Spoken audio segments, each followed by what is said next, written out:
Hello everyone. Vision government job या आपल्या educational चॅनलवरती मी मृणाल तुम्हा सगळ्यांचं खूप स्वागत करते. मला खात्री आहे की आतापर्यंतचे आपले सगळे लेक्चर्स तुम्ही व्यवस्थित बघितले असतील. त्या लेक्चर्सच्या PDF सुद्धा तुम्ही डाउनलोड केल्या असतील.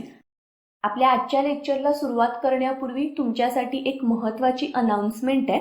14 ऑगस्ट पासून 20 ऑगस्ट पर्यंत तुम्ही पुन्हा राज्यसेवा जी आपली सेकंड बॅच आहे तर या सेकंड बॅचमध्ये ॲडमिशन घेऊ शकता. तर हीच एक महत्त्वाची अपडेट तुम्हाला सांगायची होती. त्यानंतर आता आपण लेक्चरकडे वळूयात. लास्ट लेक्चरमध्ये आपला जो होमवर्कचा क्वेश्चन होता तर त्याच्यामध्ये आपल्याला 3 विधानं दिलेली आणि त्यातलं योग्य विधान सांगायचं होतं. आपलं अविधान होतं की गोवा मुक्ती लढ्यामध्ये TB कुन्हा हे आघाडीवर होते. हे स्टेटमेंट अगदी बरोबर आहे. ब विधान हे आपलं चुकीचं आहे, कारण 1945 मध्ये गोवा काँग्रेस समितीची स्थापना ही मुंबईमध्ये करण्यात आली असं तिथे लिहिलंय.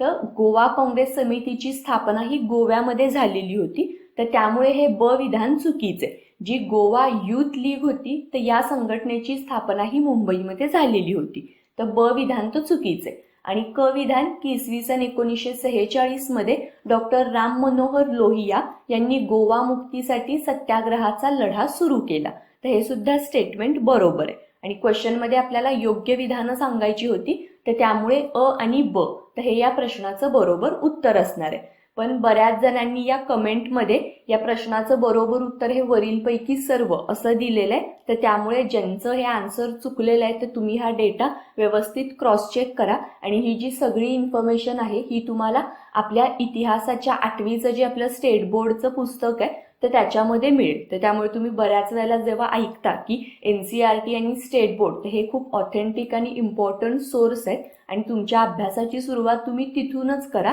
तर त्याच्या मागचं रिझन हे आहे की अशी जी इम्पॉर्टंट इन्फॉर्मेशन आहे तर ती तुम्हाला अगदी सहज मोजक्या शब्दामध्ये स्टेट बोर्ड आणि NCERT मध्ये मिळते. ओके. मुख्यमंत्री परिवार समृद्धी योजना कोणत्या राज्य सरकारकडून सुरू केली जाणार आहे? या प्रश्नाचं बरोबर उत्तर आहे ते म्हणजे हरियाणा. हरियाणामध्ये अशी जी काही कुटुंब आहेत की ज्यांचं वार्षिक इन्कम हे 1.8 लाखापेक्षा कमी आहे, तर अशा परिवारांना वार्षिक 6,000 एवढी आर्थिक मदत ही हरियाणा स्टेट गव्हर्नमेंटकडून केली जाणार आहे. आणि ही योजना कोणती आहे? तर मुख्यमंत्री परिवार समृद्धी योजना. ठीक आहे. पुढचा प्रश्न. नुकत्याच जाहीर झालेल्या 66व्या राष्ट्रीय चित्रपट पुरस्काराअंतर्गत मोस्ट फिल्म फ्रेंडली स्टेटचा पुरस्कार कोणत्या राज्याला मिळालेला आहे? या प्रश्नाचं बरोबर उत्तर ते म्हणजे उत्तराखंड. आपण लास्ट लेक्चरमध्ये पण हे जे 66वे राष्ट्रीय पुरस्कार आहेत तर त्याच्यामध्ये कोणत्या चित्रपटांना अवॉर्ड मिळालेत तर त्या गोष्टी डिस्कस केलेत. पण हा जो अवॉर्ड आहे तो थोडासा स्पेशल आहे, कारण याच वर्षी जे फिल्म फ्रेंडली स्टेट तर हा जो कॅटेगरी आहे तर या कॅटेगरीमध्ये अवॉर्ड देण्यात आले. आणि उत्तराखंड हे असं पहिलंच राज्य आहे की ज्या राज्याला या कॅटेगरीमध्ये राष्ट्रीय चित्रपट पुरस्कार मिळालेला आहे. तर त्यामुळे हा जो अवॉर्ड आहे तर तो थोडासा व्यवस्थित लक्षात ठेवा. त्यानंतर आता आपण पुढे 2-3 महत्त्वाचे दिवस डिस्कस करणार आहे. त्यातला आपला पहिला महत्त्वाचा दिवस ते म्हणजे आंतरराष्ट्रीय युवक दिन कधी साजरा केला जातो? तर दरवर्षी युनायटेड नेशन्सकडून 12 ऑगस्ट हा दिवस आंतरराष्ट्रीय युवक दिवस म्हणून साजरा केला जातो. 2019ची जी ह्याची थीम आहे तर ती आहे ट्रान्सफॉर्मिंग एज्युकेशन. ओके. तर ही थीम पण लक्षात ठेवा. तसंच ऑगस्ट महिन्यामधला अजून एक महत्त्वाचा दिवस की जागतिक जैव इंधन दिवस कधी साजरा केला जातो? या प्रश्नाचं बरोबर उत्तर आहे ते म्हणजे 10 ऑगस्ट. आणि यावर्षी जो जागतिक जैव इंधन दिवस साजरा केला गेला तर त्याची थीम होती production of biodiesel from used cooking oil. ठीक आहे. तर ही थीम पण लक्षात ठेवा. आणि आत्ता आपण ऑगस्ट महिन्यामधले 2 इम्पॉर्टंट दिवस बघितलेत. या आधीच्या लेक्चरमध्ये पण आपण 2 इम्पॉर्टंट दिवस हे ऑगस्ट महिन्यामधले बघितलेले होते. त्यातला पहिला दिवस तो म्हणजे 7 ऑगस्ट की जो नॅशनल हँडलूम डे म्हणून सेलिब्रेट केला जातो. आणि त्यानंतर 9 ऑगस्ट की जो वर्ल्ड ट्रायबल डे म्हणून सेलिब्रेट होतो. त्यानंतर लगेचच 10 ऑगस्टला हा जागतिक जैव इंधन दिवस आहे आणि 12 ऑगस्टला आंतरराष्ट्रीय युवक दिवस आहे. ठीक आहे. तर हे जे ऑगस्ट महिन्यामधले दिवस आहेत तर ते तुम्ही अशाच सिक्वेन्समध्ये लर्न करा की जेणेकरून मंथ एंडपर्यंत सगळे ऑगस्ट महिन्यामधले इम्पॉर्टंट दिवस तुमच्या लक्षात राहतील. ठीक आहे. त्यानंतरचा आपला पुढचा प्रश्न की खालीलपैकी कोणता दिवस जम्मू काश्मीर व लडाख या केंद्रशासित प्रदेशांचा स्थापना दिवस असणार आहे.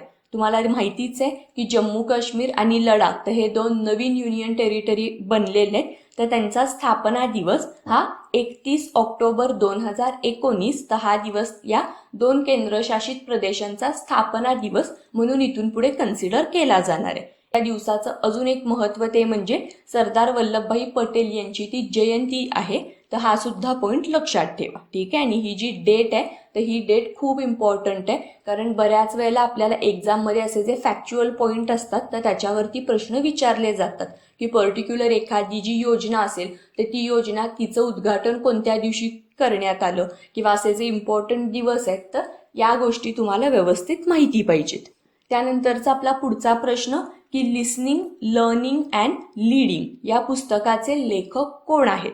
या पुस्तकाचे लेखक हे आपले सध्याचे भारताचे उपराष्ट्रपती ते म्हणजे व्यंकय्या नायडू. तर यांनी हे पुस्तक लिहिलंय ते म्हणजे लिसनिंग, लर्निंग अँड लीडिंग.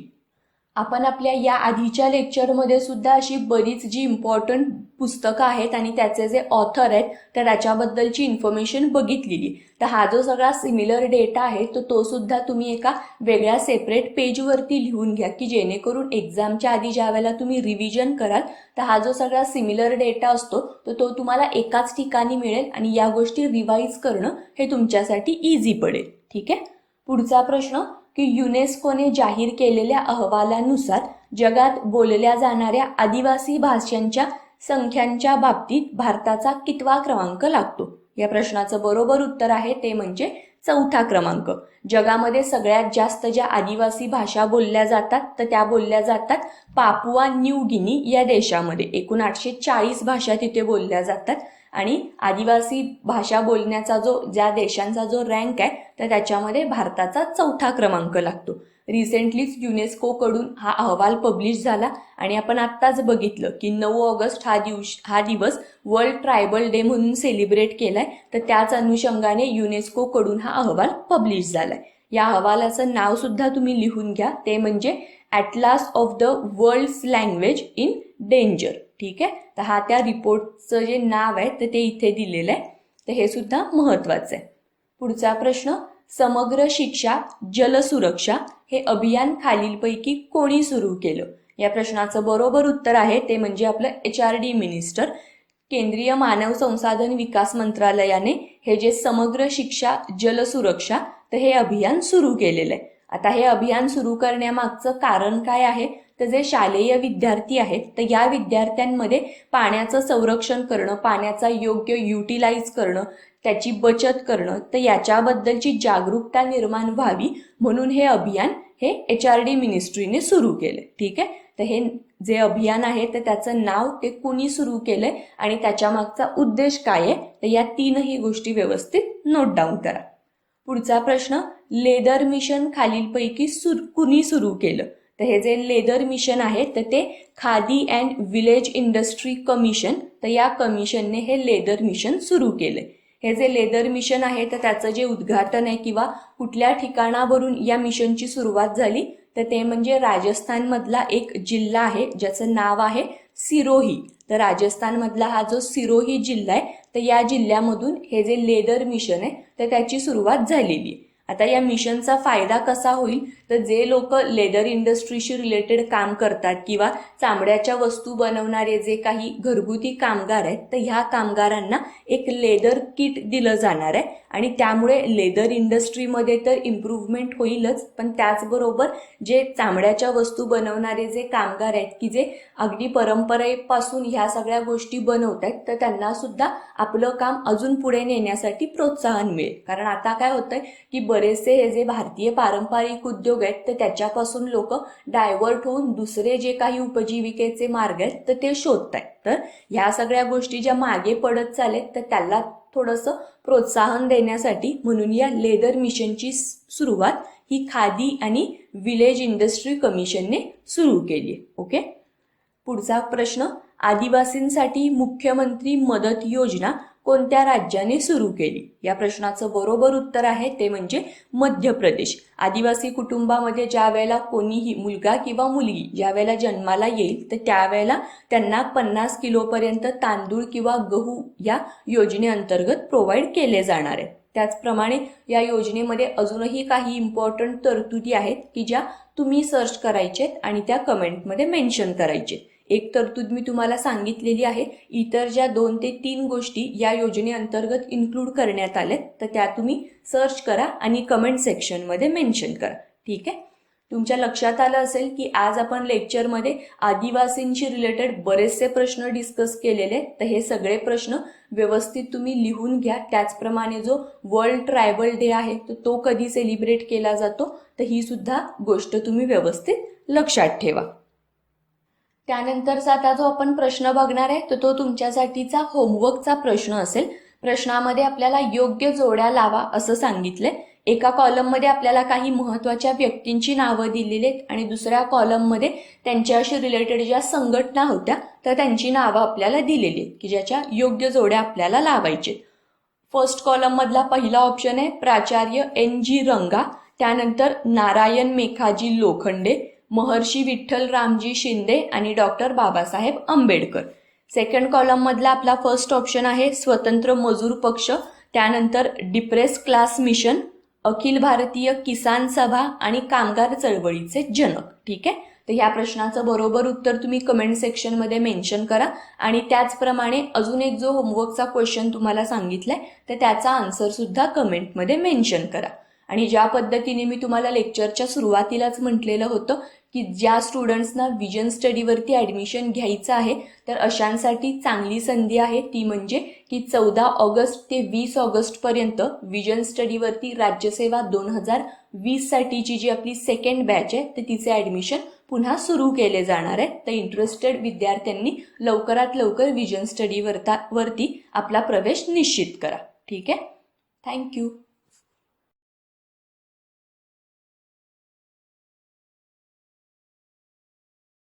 तर आता जून महिन्यामधलं आजचं आपलं हे पहिलंच लेक्चर आहे की ज्याच्यामध्ये आपण 1 जुलै ते 3 जुलै तर ह्या 3 दिवसामधले महत्वाचे न्यूज आर्टिकल्स आणि महत्वाचे इश्यू हे MCQच्या फॉर्ममध्ये कंप्लीट करतोय. ओके.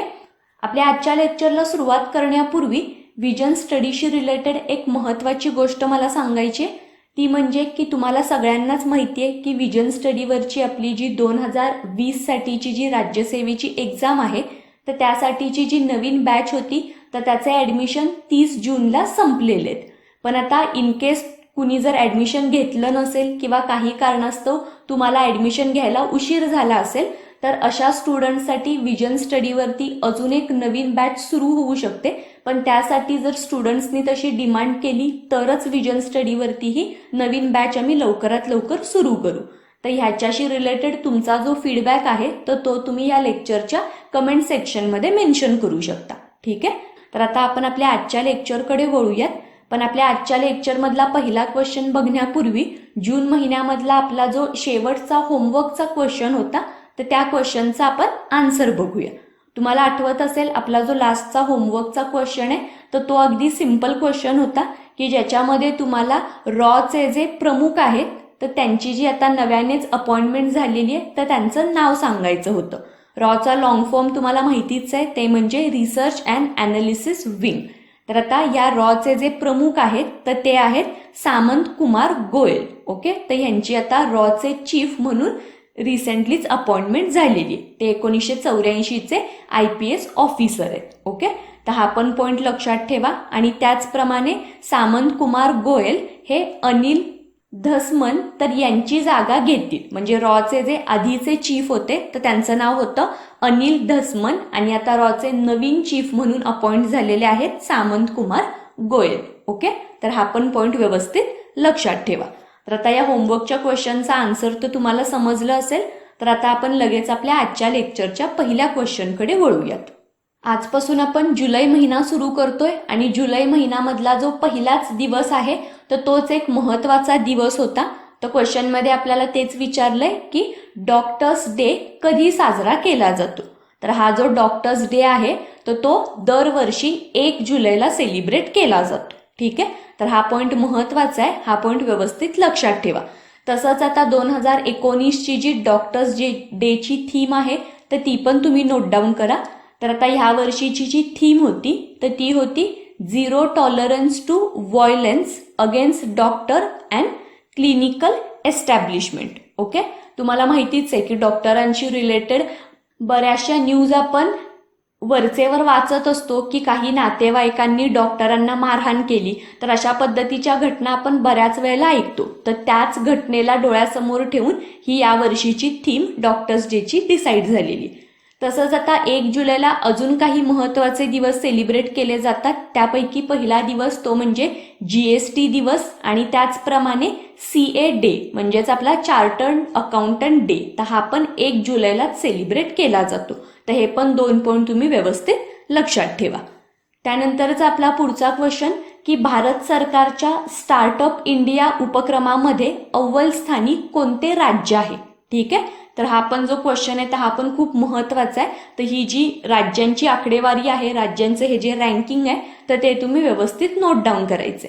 तर ह्या क्वेश्चनचं जे करेक्ट आन्सर आहे ते म्हणजे महाराष्ट्र. की भारत सरकारचा जो स्टार्टअप इंडिया हा जो उपक्रम आहे तर त्याच्यामध्ये फर्स्ट पोझिशनवरती आपलं महाराष्ट्र आहे. त्यानंतर सेकंड पोझिशन आहे कर्नाटकचा आणि त्यानंतर जे गुजरात राज्य आहे तर ते आहे 8व्या पोझिशनवरती. ठीक आहे, आता हा जो स्टार्टअप इंडिया प्रोग्राम होता तर त्याचं जे अनाउन्समेंट केलेलं होतं तर ते 15 ऑगस्ट 2015ला आपले पंतप्रधान नरेंद्र मोदी तर यांनी लाल किल्ल्यावरून हे जे स्टार्टअप इंडिया मिशन आहे तर त्याची अनाउन्समेंट केलेली होती. तर हे पण पॉइंट तुम्हाला माहिती पाहिजेत. त्यानंतरचा आपला तिसरा क्वेश्चन त्याच्यामध्ये आपल्याला विचारलेला आहे की प्रधानमंत्री नरेंद्र मोदी यांनी शेतकऱ्यांच्या उत्पन्नामध्ये आणि कृषी क्षेत्रामध्ये कायाकल्प करण्याच्या उद्देशाने मुख्यमंत्र्यांची एक उच्चस्तरीय समिती स्थापन केली. त्याचं अध्यक्षपद कोणाकडे आहे. ठीक आहे, तर ही जी मुख्यमंत्र्यांची कमिटी आहे तर त्या कमिटीचे अध्यक्ष कोण असणार आहेत तर ते आपल्याला सांगायचंय. तर ह्या क्वेश्चनचं करेक्ट आन्सर आहे ते म्हणजे आपले महाराष्ट्राचे मुख्यमंत्री ते म्हणजे देवेंद्र फडणवीस. ओके, BSNLचे चेअरमन म्हणून कोणाची नियुक्ती करण्यात आली. BSNL ही आपली एक गव्हर्नमेंट टेलिकॉम कंपनी आहे की ज्याचे आता नवीन चेअरमन असणार आहेत PK पुरवान. ओके, हे जे PK पुरवार आहेत तर ते सध्या MTNLचे चेअरमन म्हणून काम करतायत, पण त्यांच्याकडे MTNL सोबतच BSNLचं चेअरमन पद सुद्धा मिळालेलं आहे. म्हणजे BSNLचा अतिरिक्त भार हा PK पुरवार यांच्याकडे आहे. तसंच आता BSNLशी रिलेटेड अजून एक महत्वाची गोष्ट ती म्हणजे की विमानांमध्ये इंटरनेट सेवा देणारी BSNL ही भारतातली एकमेव कंपनी असणार आहे. तर हे पण एक BSNLशी रिलेटेड महत्वाचं फॅक्ट आहे. ठीक आहे, त्यानंतरचा आपला पुढचा क्वेश्चन की a prime minister to remember या पुस्तकाचे लेखक कोण आहेत. ठीक आहे, तर आता ह्या क्वेश्चनचा आपण सुरुवातीला आन्सर बघूया आणि मग त्यानंतर आपण बघूया की हे पुस्तक एक्झॅक्टली काय आहे किंवा ते कोणाच्या जीवनावरती आहे. तर ह्या पुस्तकाचे जे लेखक आहेत तर ते आहेत ॲडमिरल सुनील कुमार. तर यांनी हे a prime minister to remember तर हे पुस्तक लिहिलेलं आहे. आता हे जे पुस्तक आहे तर ते आपले माजी पंतप्रधान अटल बिहारी वाजपेयी तर यांच्या जीवनावरती आहे. आणि आता हे जे ॲडमिरल सुनील कुमार आहेत तर ते अटलजींच्याच काळामध्ये नेव्ही चीफ होते आणि त्यांनी अटलजींच्या जीवनावरती हे a prime minister to remember तर हे पुस्तक लिहिलेलं आहे. ही जी सगळी महत्वाची पुस्तकं असतात तर ती पुस्तकं आणि त्याचे ऑथर त्याचप्रमाणे ते पुस्तक कोणत्या व्यक्तीच्या जीवनावरती आहे तर ह्या सगळ्या गोष्टी तुम्हाला व्यवस्थित माहिती पाहिजेत, कारण हे असे वन लायनर फॅक्च्युअल जे क्वेश्चन असतात तर ते बऱ्याच वेळेला आपल्याला एक्झाममध्ये विचारले जातात. त्यानंतरचा आपला पुढचा क्वेश्चन की ज्याच्यामध्ये आपल्याला खालीलपैकी योग्य विधानं ओळखा असं म्हटलेलं आहे. आपलं अविधान आहे की पृथ्वी 2 हे जमिनीवर मारा करणारं मिसाईल आहे. तर हे स्टेटमेंट आपलं अगदी बरोबर आहे. आणि त्यानंतरचं आपलं ब विधान आहे की पृथ्वी 2ची मारक क्षमता ही 150 किलोमीटर पर्यंत आहे. तर हे स्टेटमेंट चुकीचं आहे. हे जे रेंज इथे आपल्याला दिलेली आहे तर ती 350 किलोमीटर आहे ना की 150 किलोमीटर. तर त्यामुळे आपलं हे ब विधान हे चुकीचं आहे. आणि क्वेश्चनमध्ये आपल्याला योग्य विधानं सांगायची होती तर त्यामुळे फक्त तर हे या क्वेश्चनचं करेक्ट आन्सर असेल. रिसेंटलीच हे जे पृथ्वी सेकंड आहे तर त्याचं टेस्टिंग करण्यात आलंय, म्हणजे अगदी जून महिन्याच्या शेवटी हे टेस्टिंग यशस्वीपणे कंप्लीट झालेलं आहे. तर त्यामुळे पृथ्वी 2 तर हे मिसाईल चर्चेमध्ये, तर त्याच्याशी रिलेटेड इतर जे सगळे महत्वाचे पॉइंट्स आहेत तर ते पण तुम्ही व्यवस्थित नोट डाऊन करा. ठीक आहे. त्यानंतरचा आपला पुढचा क्वेश्चन की केंद्र सरकारने एक राष्ट्र एक रेशन कार्ड ही व्यवस्था लागू करण्यासाठी राज्यांना कधीपर्यंतचा अवधी दिलेला आहे. तर आता हा अगदी डेटवरचा फॅक्च्युअल क्वेश्चन आहे की ह्याचं जे करेक्ट आन्सर आहे ते आहे 30 जून 2020. म्हणजे भारतामधली जी काही सगळी स्टेट गव्हर्नमेंट आहेत त्याचप्रमाणे जे प्रशासकीय प्रदेश आहेत तर ह्या सगळ्या राज्यांनी एक राष्ट्र एक रेशन कार्ड तर ही जी व्यवस्था आहे तर ती 30 जून 2020 पर्यंत यशस्वीपणे राबवायची किंवा तोपर्यंत त्याच्यासाठी लागणारं जे सगळं इन्फ्रास्ट्रक्चर आहे तर ते व्यवस्थितपणे कंप्लीट करायचंय. तर ही 30 जून 2020 म्हणजे जवळपास 1 वर्षाची डेडलाईन ही स्टेट गव्हर्नमेंट्सना देण्यात आलेली. आता हे जे अभियान आहे किंवा ही जी एक योजना आहे तर ती एक्झॅक्टली काय आहे, तर जे कोण भारतामधले जे सगळे उपभोक्ते आहेत तर त्या उपभोक्त्यांना कोणत्याही राज्यातील रेशन दुकानावरून धान्य हे इझिली घेता येईल, तर ह्यासाठी म्हणून हे एक राष्ट्र एक रेशन कार्ड तर हे मिशन सुरू करण्यात आलंय. जे भारतामधले लोक आहेत की जे कामानिमित्त वरचेवर एका ठिकाणावरून दुसऱ्या ठिकाणी जात असतात तर ह्या लोकांना या मिशनचा जास्तीत जास्त फायदा होईल, कारण ते आता भारतामधल्या कुठल्याही राज्यातील रेशन कार्डच्या दुकानावरून आपलं रेशन कलेक्ट करू शकतात. तर असं एक चांगलं विजन गव्हर्नमेंटने डोळ्यासमोर ठेवून ही व्यवस्था सुरू करण्याचे जे स्टेप्स आहेत तर त्या सुरू केलेल्या आहेत. त्यानंतरचा आपला पुढचा क्वेश्चन की स्वास्थ्य आणि परिवार कल्याण मंत्रालयाने जाहीर केलेल्या आकडेवारीनुसार स्वाईन फ्लूने मृत्युमुखी पडणाऱ्या लोकांची संख्या ही कोणत्या राज्यामध्ये जास्त आहे. तर आता हे जे मंत्रालय आहे तर त्यांनीच रिसेंटली ही आकडेवारी दिलेली आहे. तर त्या आकडेवारीनुसार जे राजस्थान हे भारतामधलं राज्य आहे तर त्याच्यामध्ये सगळ्यात जास्त स्वाईन फ्लूमुळे लोक मृत्युमुखी पडलेले. तर ह्या क्वेश्चनचं जे आपलं करेक्ट आन्सर आहे ते आहे राजस्थान. तुम्हाला माहितीच आहे की जो स्वाईन फ्लू आहे तर तो H1N1 तर या व्हायरसमुळे त्याची लागण होते. तसंच आता भारतामध्ये या वर्षामध्ये एकूण 26,000 स्वाईन फ्लूच्या केसेस रजिस्टर झालेले आहेत की ज्याच्यामधल्या 500 केसेस या फक्त राजस्थानमधून आलेल्या आहेत. आणि त्यामध्ये पण जे 1076 लोक या स्वाईन फ्लूमुळे मेले तर त्यामध्ये राजस्थानमधल्या 200 लोकांचा त्याच्यामध्ये समावेश आहे. तर त्यामुळेच या आकडेवारीमध्ये राजस्थान हे प्रथम क्रमांकावरती आहे. ओके. त्यानंतरचा आपला पुढचा क्वेश्चन की स्विस बँकेमध्ये ठेवण्यात आलेल्या पैशाच्या यादीमध्ये भारताचा कितवा क्रमांक लागतो. तर आता ह्या क्वेश्चनचं जे करेक्ट आन्सर आहे तर ते आहे 74 की स्विस बँकेमध्ये भारताचा जेवढा पैसा आहे तर त्या पैशाच्या आकडेवारीनुसार भारताचा 74वा क्रमांक लागतो. आता या यादीमध्ये जो फर्स्ट पोझिशनवरती असणारा देश आहे तर तो आहे युनायटेड किंगडम आणि त्यानंतर सेकंड पोझिशनवरती आहे अमेरिका. तर हे दोन जे पहिले देश आहेत तर ते देश पण तुम्ही लक्षात ठेवा आणि या आकडेवारीमध्ये भारताचा पोझिशन कितवा आहे तर ते पण तुम्हाला माहिती पाहिजे. त्यानंतर आता आपल्या आजच्या लेक्चरमधला शेवटचा क्वेश्चन की जो खूप महत्वाचा आहे. तर ह्या क्वेश्चनमध्ये आपल्याला विचारलंय की भारताचे 61वे ग्रँड मास्टर कोण बनलं. तर आता ह्या क्वेश्चनचं जे करेक्ट आन्सर आहे तर ते आहे गिरीश कौशिक की जे आता भारताचे 63वे ग्रँड मास्टर म्हणून त्यांचा गौरव झालेला आहे. नुकतंच बाल्टन इंटरनॅशनल चेस फेस्टिवल हे हंगरीमध्ये पार पडलं की ज्याच्यामध्येच या गिरीश कौशिक यांना हा ग्रँड मास्टर हा किताब मिळालेला आहे. ते कर्नाटकचे आहेत आणि मधले ते तिसरे असे प्लेयर आहेत की ज्यांना ग्रँड मास्टर हा किताब मिळालेला आहे. याआधी जे MS थेज आहेत तर त्यांना हा ग्रँड मास्टर पुरस्कार मिळालेला होता आणि त्यानंतर GS स्टेड तर हे कर्नाटकमधले असे दुसरे व्यक्ती होते की जे ग्रँड मास्टर बनलेले होते आणि आता हे गिरीश कौशिक की जे कर्नाटकचे तिसरे ग्रँड मास्टर बनलेले. तर हे पण सगळे पॉइंट तुम्ही व्यवस्थित नोट डाऊन करा. आपल्याला क्वेश्चनमध्ये विचारलंय की दमनगंगा आणि पंजाल नदी जोडणी परियोजना कोणत्या राज्याने सुरू केली. तर आता या क्वेश्चनचं जे करेक्ट आन्सर आहे तर ते आहे आपलं महाराष्ट्र, की महाराष्ट्रामध्ये सध्या नद्यांची जोडणी करण्याचे बरेचसे प्रकल्प सुरू आहेत. तर त्यापैकीच हा एक प्रकल्प तो म्हणजे की दमणगंगा आणि पंजाल, तर या 2 नद्यांना जोडण्याचा प्रकल्प हा महाराष्ट्र स्टेट गव्हर्नमेंटनी सुरू केलाय, की ज्याच्यामुळे महाराष्ट्रामध्ये जे पिण्याच्या पाण्याचा जो प्रॉब्लेम वरचेवर आपल्याला बघायला मिळतो, तर ह्या नदी जोडणी प्रकल्पामुळे महाराष्ट्रामध्ये पिण्याच्या पाण्याचा कोणताही प्रॉब्लेम हा क्रिएट होणार नाही. तर ह्यासाठी म्हणून ही नदी जोडणी प्रकल्प सुरू आहे, की ज्याचं नाव आहे दमणगंगा पंजाल नदी जोडणी परियोजना. ओके, तर ह्या क्वेश्चनचं करेक्ट आन्सर आहे महाराष्ट्र. त्यानंतरचा आपला सेकंड क्वेश्चन हा पण खूप महत्वाचा क्वेश्चन आहे. हा क्वेश्चन तुम्हाला जॉग्रफीच्या पॉइंट ऑफ व्ह्यूने पण महत्वाचा आहे.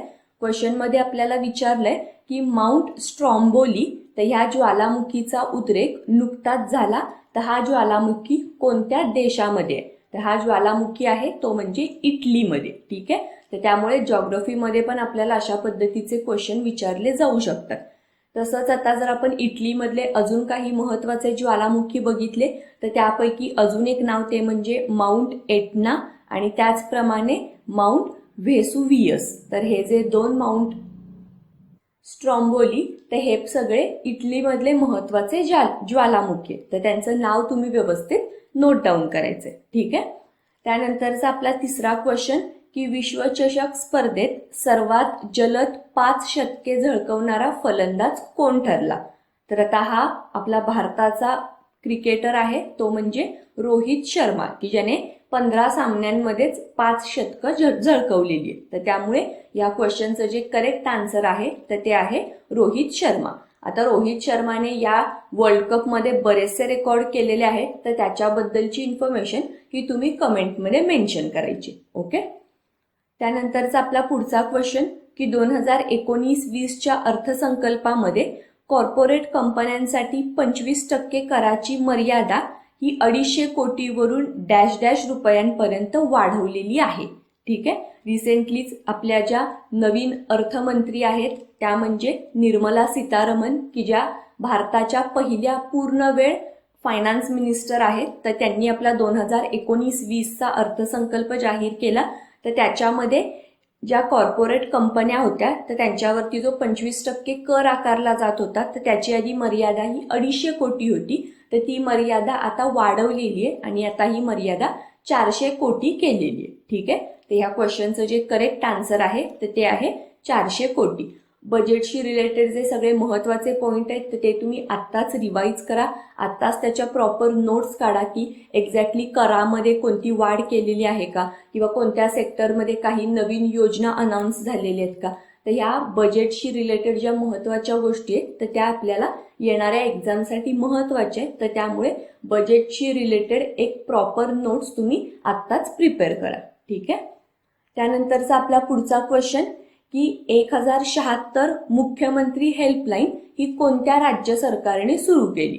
तर आता हे स्टेट गव्हर्नमेंट आहे ते म्हणजे उत्तर प्रदेश, की उत्तर प्रदेशने ही एक नवीन हेल्पलाईन सुरू केलेली आहे, की ज्यानुसार उत्तर प्रदेशमधले जे सिटीजन्स आहेत तर ते आपले जे काही प्रॉब्लेम्स आहेत तर ते डिरेक्टली मुख्यमंत्र्यांपर्यंत पोहोचवू शकतील. तर त्याच्यासाठी हा 1076 CM हेल्पलाईन, तर ही हेल्पलाईन उत्तर प्रदेश स्टेट गव्हर्नमेंटनी सुरू केली. ओके, त्यानंतरचा आपला पुढचा क्वेश्चन की IBPSचे निर्देशक म्हणून कोणाची नियुक्ती झालेली? आता IBPSचा जो लॉंग फॉर्म आहे तो पण तुम्ही लक्षात ठेवा, ते म्हणजे institute of banking personal selection. ठीक आहे, तर हा IBPSचा फुल फॉर्म आहे आणि आता IBPSचे निर्देशक म्हणून B हरिदेश कुमार तर यांची अपॉइंटमेंट झालेली, तर यांचं नाव पण तुम्ही व्यवस्थित लक्षात ठेवायचे. तसंच आता IBPS म्हटल्यानंतर तुम्हाला लगेचच बँकिंग सेक्टर आणि बँकिंग सेक्टरमधले जॉब लक्षात आले असतील, कारण IBPSचं महत्वाचं हे कामच आहे की पब्लिक सेक्टरमधल्या ज्या बँक आहेत तर त्या बँकांमध्ये जे प्रोबेशनरी ऑफिसर्स असतात तर त्यांची अपॉइंटमेंट करण्यासाठी जी एक्झाम कंडक्ट केली जाते तर ती एक्झाम कंडक्ट करण्याचं काम हे IBPS कडून केलं जातं. आणि आता ह्या IBPSचे नवीन निर्देशक म्हणून B हरिदेश कुमार तर यांची अपॉइंटमेंट झालेली. ओके, त्यानंतरचा आपला पुढचा क्वेश्चन की We Are Displaced हे पुस्तक कोणाचं आहे? तर हे पुस्तक हे मलाला युसुफजाई तर यांचं आहे. मलाला युसुफजाई यांच्याबद्दल तुम्हाला बरीचशी इन्फॉर्मेशन असणार आहे, जसं की त्या पाकिस्तानी विद्यार्थिनी होत्या. 2014चा जो शांततेचा नोबेल असतो तो नोबेल अवॉर्ड त्यांना मिळालेला आहे. तसंच तालिबानने पाकिस्तानमध्ये मुलींच्या शिक्षणावरती जी बंदी घातलेली होती तर त्याविरुद्ध त्यांनी एक चळवळ उभारलेली होती आणि त्यातूनच पुढे त्यांना हा नोबेल शांतता पारितोषिक मिळालेला होता. आणि आता त्यांच्याच या पुस्तकाचं नाव आहे ते म्हणजे वी आर डिस्प्लेस्ड. ठीक आहे, तर हे पुस्तक आणि ते पुस्तक कुणाचं आहे तर हा पण पॉइंट तुम्ही व्यवस्थित नोट डाऊन करायचे. त्यानंतरचा आपला पुढचा क्वेश्चन तो म्हणजे की नासाच्या पंच मिशनमध्ये कोणत्या भारतीय वैज्ञानिकाला सहअन्वेषक म्हणून नियुक्त करण्यात आलं. ठीक आहे, तर भारतासाठी हा एक खूप महत्वाचा इव्हेंट आहे. ते म्हणजे की नासाच्या पंच मिशनमध्ये एक भारतीय वैज्ञानिक आता सहअन्वेषक म्हणून काम पाहणार आहे. तर या भारतीय वैज्ञानिकाचं नाव आहे दीपांकर बॅनर्जी. ठीक आहे, आता हे जे नासाचं पंच मिशन आहे तर ते एक्झॅक्टली काय आहे तर सूर्याचे फोटोग्राफ्स घेण्यासाठी म्हणून नासाकडून हे पंच मिशन लॉन्च करण्यात आलेलं आहे.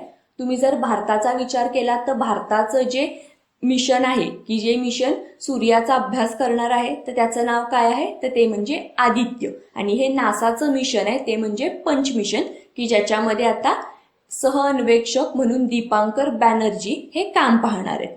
आता तुमच्यासाठीचा अजून एक होमवर्कचा क्वेश्चन ते म्हणजे की हे जे पंच मिशन आहे तर त्याचा फुल फॉर्म आणि त्याच्याशी रिलेटेड अजून एक्स्ट्राची इन्फॉर्मेशन ही तुम्ही सर्च करून कमेंटमध्ये मेन्शन करायची. या क्वेश्चन मधून तुम्हाला इतकं तर समजलं की पंच मिशन हे सूर्याशी रिलेटेड नासाने लॉन्च केलेलं आहे, पण त्याचे जे इतर टेक्निकल महत्वाचे फॅक्ट्स आहेत तर ते तुम्ही कमेंटमध्ये मेन्शन करा. ओके, त्यानंतरचा आपला पुढचा क्वेश्चन हा एक महत्वाचा दिवस आहे. क्वेश्चन मध्ये आपल्याला विचारले की आंतरराष्ट्रीय प्लास्टिक बॅग मुक्त दिवस कधी साजरा केला जातो. तर दरवर्षी हा दिवस 3 जुलैला सेलिब्रेट केला जातो. ठीक आहे, जुलै महिन्यामधले पण जे सगळे महत्वाचे दिवस आहेत तर ते आता आपण इथून पुढच्या लेक्चर्समध्ये बघणारच आहे. तर त्यामुळे तुम्ही एक वेगळा सेपरेट पॉइंट किंवा एक सेपरेट सेक्शन म्हणून जे महत्वाचे दिवस आहेत तर ते दिवस तिथे लिहून ठेवत चला. त्यानंतरचा आपला पुढचा क्वेश्चन की sports journalist federation of India 2019 यांच्याकडून sports person of the year हा पुरस्कार कोणाला मिळाला. तर ह्या क्वेश्चनचं जे करेक्ट आन्सर आहे ते म्हणजे पंकज अडवाणी की ज्यांना स्पोर्ट्स पर्सन ऑफ द इयरचा अवॉर्ड मिळालेला आहे. तसंच आता या फेडरेशनकडून 2019 मध्ये जे अवॉर्ड्स देण्यात आलेले आहेत तर त्याच्यामध्ये आपल्याला ऑप्शनमध्ये जे प्रकाश पदुकोण हे नाव दिसतंय तर त्यांना हायेस्ट ऑनर मिळालेला आहे.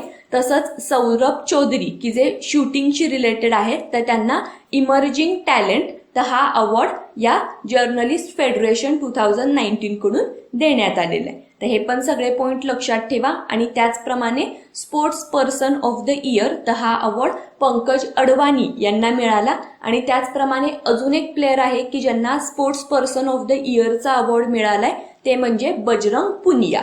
तर ही 2 नावं पण लक्षात ठेवा. आणि त्याचप्रमाणे प्रकाश पदुकोण आणि सौरभ चौधरी तर यांना कोणते अवॉर्ड मिळालेले आहेत तर ते पण पॉइंट तुम्ही व्यवस्थित नोट डाऊन करा. त्यानंतर आता आपल्या आजच्या लेक्चर मधला शेवटचा क्वेश्चन की जो एका महत्वाच्या पुस्तकाशी रिलेटेड आहे.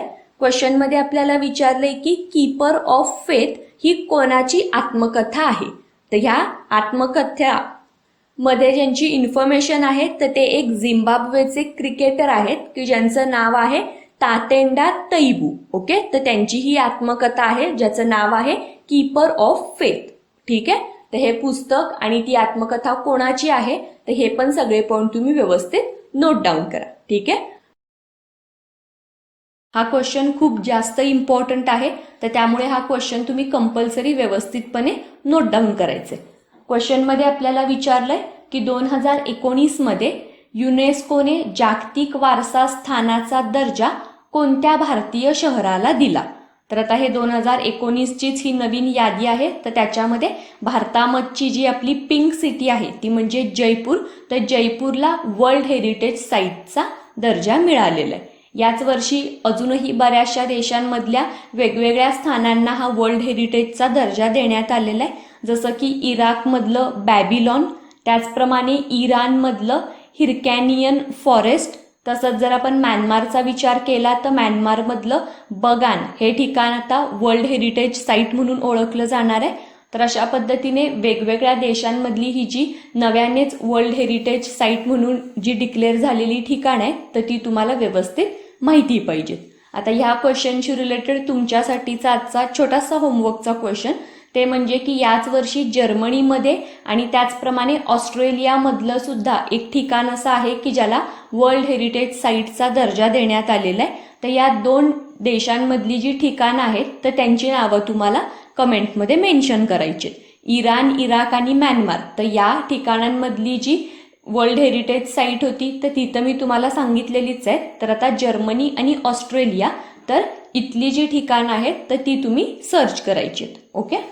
त्यानंतरचा आपला पुढचा क्वेश्चन की 8व्या फिफा महिला फुटबॉल विश्वचषक 2019चं विजेतेपद कोणत्या संघानं मिळवलं? तर ह्या क्वेश्चनचं जे करेक्ट आन्सर आहे तर ते आहे अमेरिका. की 8वी जी फिफा महिला फुटबॉल विश्वचषक स्पर्धा झाली तर त्याच्यामध्ये अमेरिकेने विजेतेपद मिळवलं आणि अमेरिकेने नेदरलँडला हरवून हे विजेतेपद मिळवलेलं आहे. तर त्यामुळे उपविजेता संघ कोणता आहे तर तो म्हणजे नेदरलँड आणि सलग 4थ्यांदा अमेरिकेने हे विजेतेपद मिळवलेलं आहे. तर हा पण पॉइंट या स्पर्धेशी रिलेटेड महत्वाचा आहे.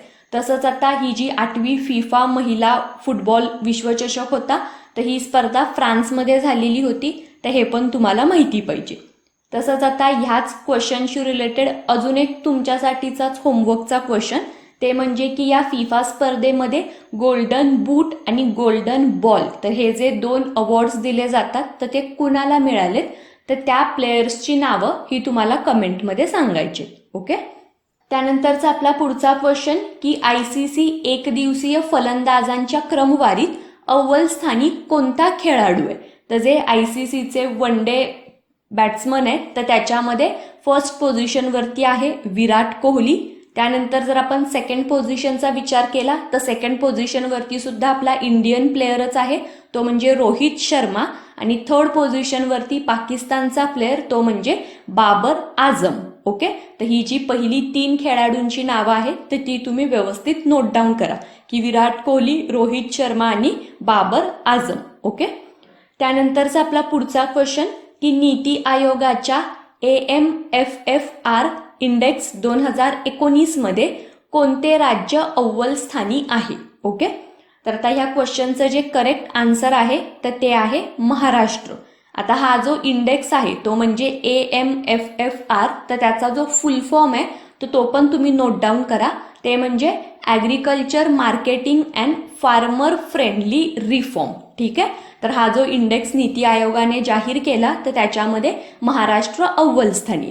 आता हा जो इंडेक्स असतो तर तो त्या इंडेक्समध्ये एक्झॅक्टली कोणत्या राज्यांना रँकिंग दिलं जातं तर ज्या राज्यांनी शेतकऱ्यांसाठी अशा काही चांगल्या स्कीम राबवलेल्या आहेत किंवा तशा पद्धतीचे चांगले प्रोजेक्ट राबवलेले आहेत की जेणेकरून जे कृषी प्रोडक्ट आहे तर त्याचं जास्तीत जास्त मार्केटिंग केलं जाईल.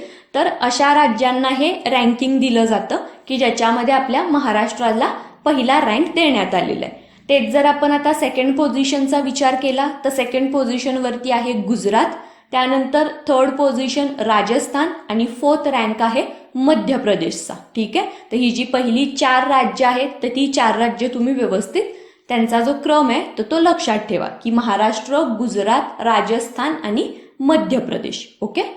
त्यानंतरचा आपला पुढचा क्वेश्चन हा एका महत्वाच्या दिवसाशी रिलेटेड आहे. क्वेश्चनमध्ये आपल्याला विचारलंय की इंटरनॅशनल कोऑपरेटिव्ह डे कधी साजरा केला जातो? तर आता 2019चा हा जो इंटरनॅशनल कोऑपरेटिव्ह डे होता तर तो 6 जुलैला सेलिब्रेट केला गेला. पण आता दरवर्षी हा 6 जुलैलाच सेलिब्रेट होईल असं नाहीये, कारण हा जो इंटरनॅशनल कोऑपरेटिव्ह डे आहे तर तो जुलै महिन्यातला जो पहिला शनिवार असतो तर त्या दिवशी सेलिब्रेट केला जातो. आता 2019 मध्ये 6 जुलैला पहिला सॅटरडे होता तर त्यामुळे 6 जुलैला हा दिवस सेलिब्रेट केला गेला. तर हा पण पॉइंट लक्षात ठेवा. आणि त्याचप्रमाणे 2019ची जी इंटरनॅशनल कोऑपरेटिव्ह डेची थीम आहे तर ती पण तुम्हाला माहिती पाहिजे. तर यावर्षीची थीम आहे कूप्स फॉर डिसेंट वर्क. ओके. तर ही थीम पण तुम्ही व्यवस्थित नोट डाऊन करा. त्यानंतरचा आपला पुढचा क्वेश्चन की कारगिल विजय दिवसानिमित्त कारगिल ट्रिब्यूट सॉन्ग याचं प्रकाशन करण्यात आलं, तर ह्या गाण्याचे लेखक कोण आहेत तर ते आपल्याला सांगायचंय. तर या गाण्याचे जे लिरिसिस्ट आहेत तर ते आहेत समीर अंजान. 2019 मध्ये हा जो कारगिल विजय दिवस आहे तर त्या दिवसाला आता 20 वर्ष कंप्लीट होत आहेत. तर त्यामुळे 26 जुलै 2019ला हा कारगिल दिवस विजय दिवस जो आहे तो सेलिब्रेट केला जातो. आणि त्याच ओकेजनवरती हे जे कारगिल ट्रिब्यूट सॉन्ग आहे तर ते त्याचं लॉन्चिंग करण्यात आलं. आणि आपले जे आर्मी चीफ आहेत ज्यांचं नाव आहे जनरल बिपिन रावत, तर त्यांनी या गाण्याचं लॉन्चिंग केलेलं आहे. तर हे पण सगळे पॉइंट लक्षात ठेवा. तसंच आता ह्या क्वेश्चनशी रिलेटेड अजून एक गोष्ट तुम्ही स्वतः सर्च करायची, ती म्हणजे की हे जे कारगिल ट्रिब्यूट सॉन्ग आहे तर ह्या सॉन्गचे सिंगर कोण आहेत, हे गाणं कुणी म्हटलंय तर त्या सिंगरचं नाव तर ते तुम्ही स्वतः सर्च करून कमेंटमध्ये मेन्शन करा. ठीक आहे.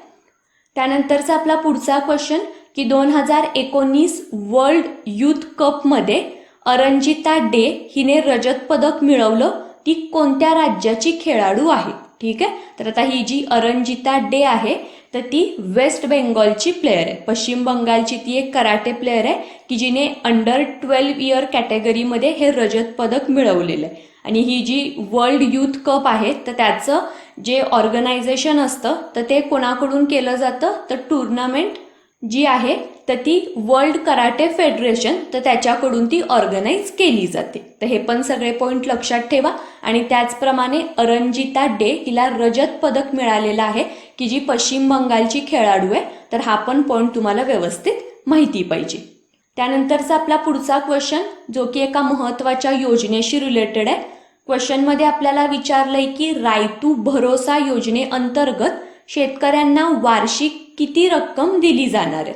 तर आता ही जी रायतू भरोसा ही जी योजना आहे की जी आंध्र प्रदेश स्टेट गव्हर्नमेंटनी सुरू केली आहे की ज्याच्या अंतर्गत शेतकऱ्यांना वार्षिक 12,500 रुपये इतकी रक्कम दिली जाणार आहे. ठीक आहे. तर हे पण सगळेचे महत्वाचे पॉइंट्स आहेत तर ते तुम्ही नोट डाऊन करा. तसंच आता या रायतू भरोसा ह्याच स्कीमशी रिलेटेड किंवा तशीच एक सिमिलर स्कीम ही इतर राज्यांमध्ये पण राबवली जाते, जसं की कृषक बंधू आणि रायतू बंधू. तर ह्या स्कीमशी रिलेटेड पण जी एक्स्ट्राची इन्फॉर्मेशन आहे तर ती तुम्ही कमेंटमध्ये मेन्शन करा. या दोनही स्कीमबद्दल आपण ऑलरेडी आपल्या प्रिव्हियस लेक्चर्समध्ये डिस्कशन केलेलं आहे. तर त्यामुळे ह्या गोष्टी आता तुम्ही कमेंटमध्ये मेन्शन करायचे. ठीक आहे. ते म्हणजे कृषक बंधू ही योजना कोणत्या स्टेट गव्हर्नमेंटची आहे आणि त्याच्यामध्ये फार्मर्ससाठी कोणत्या फॅसिलिटीज गव्हर्नमेंटकडून प्रोव्हाइड केल्या जाणार आहेत. ठीक आहे. त्यानंतरचा आपला पुढचा क्वेश्चन की द न्यू दिल्ली कॉन्स्पिरसी या पुस्तकाचे लेखक कोण आहेत. तर हे जे पुस्तक आहे तर त्याच्या लेखिका आहेत मीनाक्षी लेखी. ठीक आहे. की ज्या बीजेपीच्या सांसद आहेत तर त्यांच्याबद्दलची पण इन्फॉर्मेशन तुम्ही व्यवस्थित लक्षात ठेवा. आणि त्यांचं हे जे पुस्तक आहे तर त्याचं नाव पण तुम्हाला व्यवस्थित माहिती पाहिजे, ते म्हणजे की द न्यू दिल्ली कॉन्फरन्सी. त्यानंतरचा आता आपल्या आजच्या लेक्चरमधला शेवटचा क्वेश्चन तो म्हणजे DRDOने नाग मिसाईलचं परीक्षण कोणत्या राज्यामध्ये केलं. तर DRDOने रिसेंटलीच या नाग मिसाईलचं जे परीक्षण आहे तर ते राजस्थानमधल्या पोखरण इथं केलेलं आहे.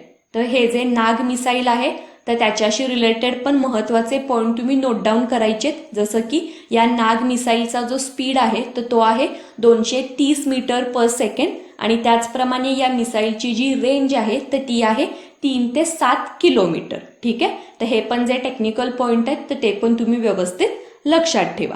आणि तसंच आता हे जे नाग मिसाईल आहे तर ते fire and forgot anti tank guided missile आहे. तर हा पण पॉइंट तुम्ही व्यवस्थित नोट डाऊन करा की ज्याचं परीक्षण हे रिसेंटलीच पोखरणमध्ये झालेलं आहे.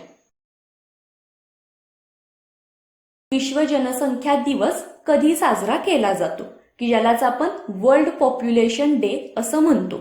तर हा जो विश्व जनसंख्या दिवस आहे तर तो 11 जुलैला दरवर्षी सेलिब्रेट केला जातो. हा जो दिवस आहे तर तो युनायटेड नेशन्स कडून सेलिब्रेट केला जातो. तर ही पण इन्फॉर्मेशन तुमच्यासाठी महत्वाची. आता आपण जुलै महिन्यामधला हा तिसरा महत्वाचा दिवस बघतोय. तुम्ही जर या आधीचे सगळे लेक्चर व्यवस्थित फॉलो केले असतील तर या आधी सुद्धा आपण जुलै महिन्यामधले 2 महत्वाचे दिवस बघितलेले होते.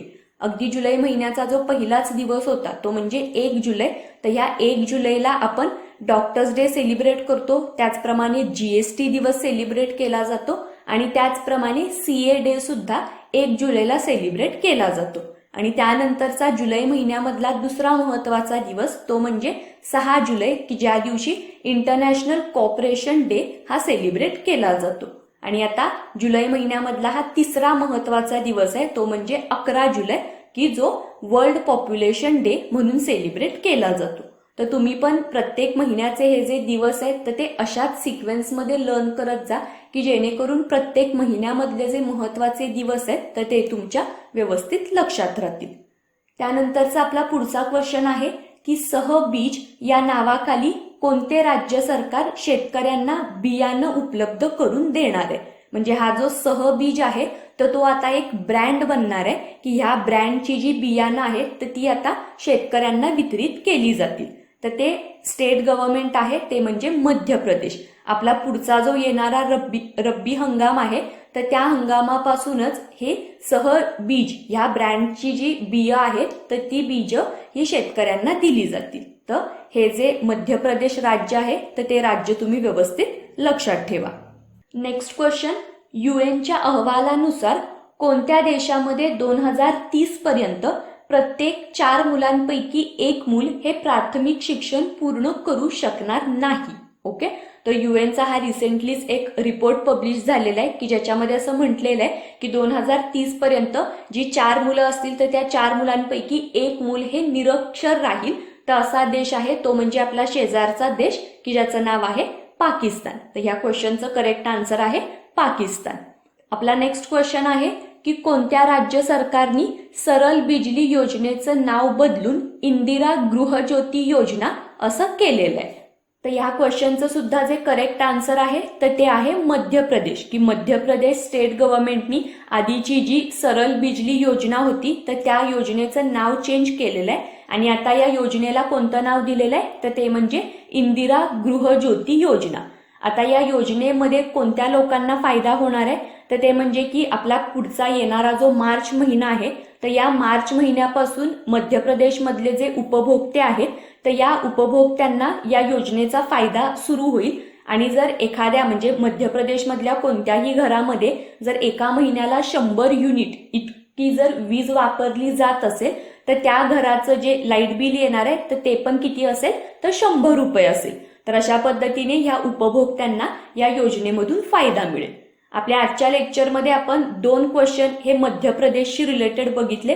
पहिला जो क्वेश्चन होता तर तो म्हणजे सहबीज हा ब्रँड मध्य प्रदेश गव्हर्नमेंट सुरू करणार आहे आणि त्याचप्रमाणे ही इंदिरा गृहज्योती योजना की जी योजना ही सुद्धा मध्य प्रदेश गव्हर्नमेंटची आहे. तर हे दोनही पॉइंट तुम्ही व्यवस्थित लक्षात ठेवा. त्यानंतरचा आपला पुढचा क्वेश्चन की फिफा अंडर 17 विश्वकप 2019 या स्पर्धेचं उद्घाटन कोणत्या देशामध्ये झालं. तर ह्या क्वेश्चनचं जे करेक्ट आन्सर आहे तर ते आहे ब्राझील, की फिफाची जी अंडर 17 वर्ल्ड कप होणार आहे की जो 2019 मध्ये होणार आहे तर तो आता त्याचं उद्घाटन हे ब्राझील देशामध्ये झालेलं आहे. फिफाचा जो फुल फॉर्म आहे तर तो पण तुमच्यासाठी महत्वाचा आहे. तो म्हणजे फेडरेशन इंटरनॅशनल फुटबॉल असोसिएशन, की ज्याचं हेडक्वार्टर हे स्वित्झर्लंडमध्ये आहे. आणि ह्या क्वेश्चनशी रिलेटेड तुमच्यासाठीचा होमवर्कचा क्वेश्चन ते म्हणजे की फिफाचे जे सध्याचे प्रेसिडेंट आहेत तर त्यांचं नाव तुम्हाला कमेंट सेक्शनमध्ये मेन्शन करायचंय. हे जे प्रेसिडेंट आहेत तर त्यांची याच वर्षी फिफाचे प्रेसिडेंट म्हणून अपॉइंटमेंट झालेली आहे. तर त्यामुळे ते नाव आपल्यासाठी महत्वाचं आहे. तर तुम्ही ते नाव कमेंट सेक्शनमध्ये मेन्शन करा. ओके, आपला पुढचा क्वेश्चन सुद्धा फुटबॉलशी रिलेटेडच आहे. क्वेश्चनमध्ये आपल्याला विचारलंय की अखिल भारतीय फुटबॉल महासंघाने या वर्षाचा सर्वश्रेष्ठ पुरुष खेळाडू म्हणून कोणाला पुरस्कार दिला. तर ह्या क्वेश्चनचं जे करेक्ट आन्सर आहे तर ते आहे सुनील छेत्री, की ज्याला या वर्षीचा सर्वश्रेष्ठ पुरुष खेळाडू म्हणून अवॉर्ड मिळालेला आहे. आता हा जो क्वेश्चन आहे तर ह्याच्यामध्ये आपल्याला सर्वोत्कृष्ट पुरुष खेळाडू कोण आहे तर हे तर समजलं. त्यानंतर जर आपण महिलांचा विचार केला तर महिलांमध्ये जी सर्वोत्कृष्ट खेळाडू आहे तर ती आहे आशालता देवी, की जिला अखिल भारतीय फुटबॉल महासंघाने सर्वश्रेष्ठ महिला खेळाडू म्हणून अवॉर्ड दिलेला आहे. तर पुरुष आणि महिला तर या दोन्ही कॅटेगरीमध्ये कोणत्या प्लेयर्सना हा सर्वोत्कृष्ट खेळाडूचा अवॉर्ड मिळाला, तर हे दोनही पॉइंट तुम्हाला माहिती पाहिजेत.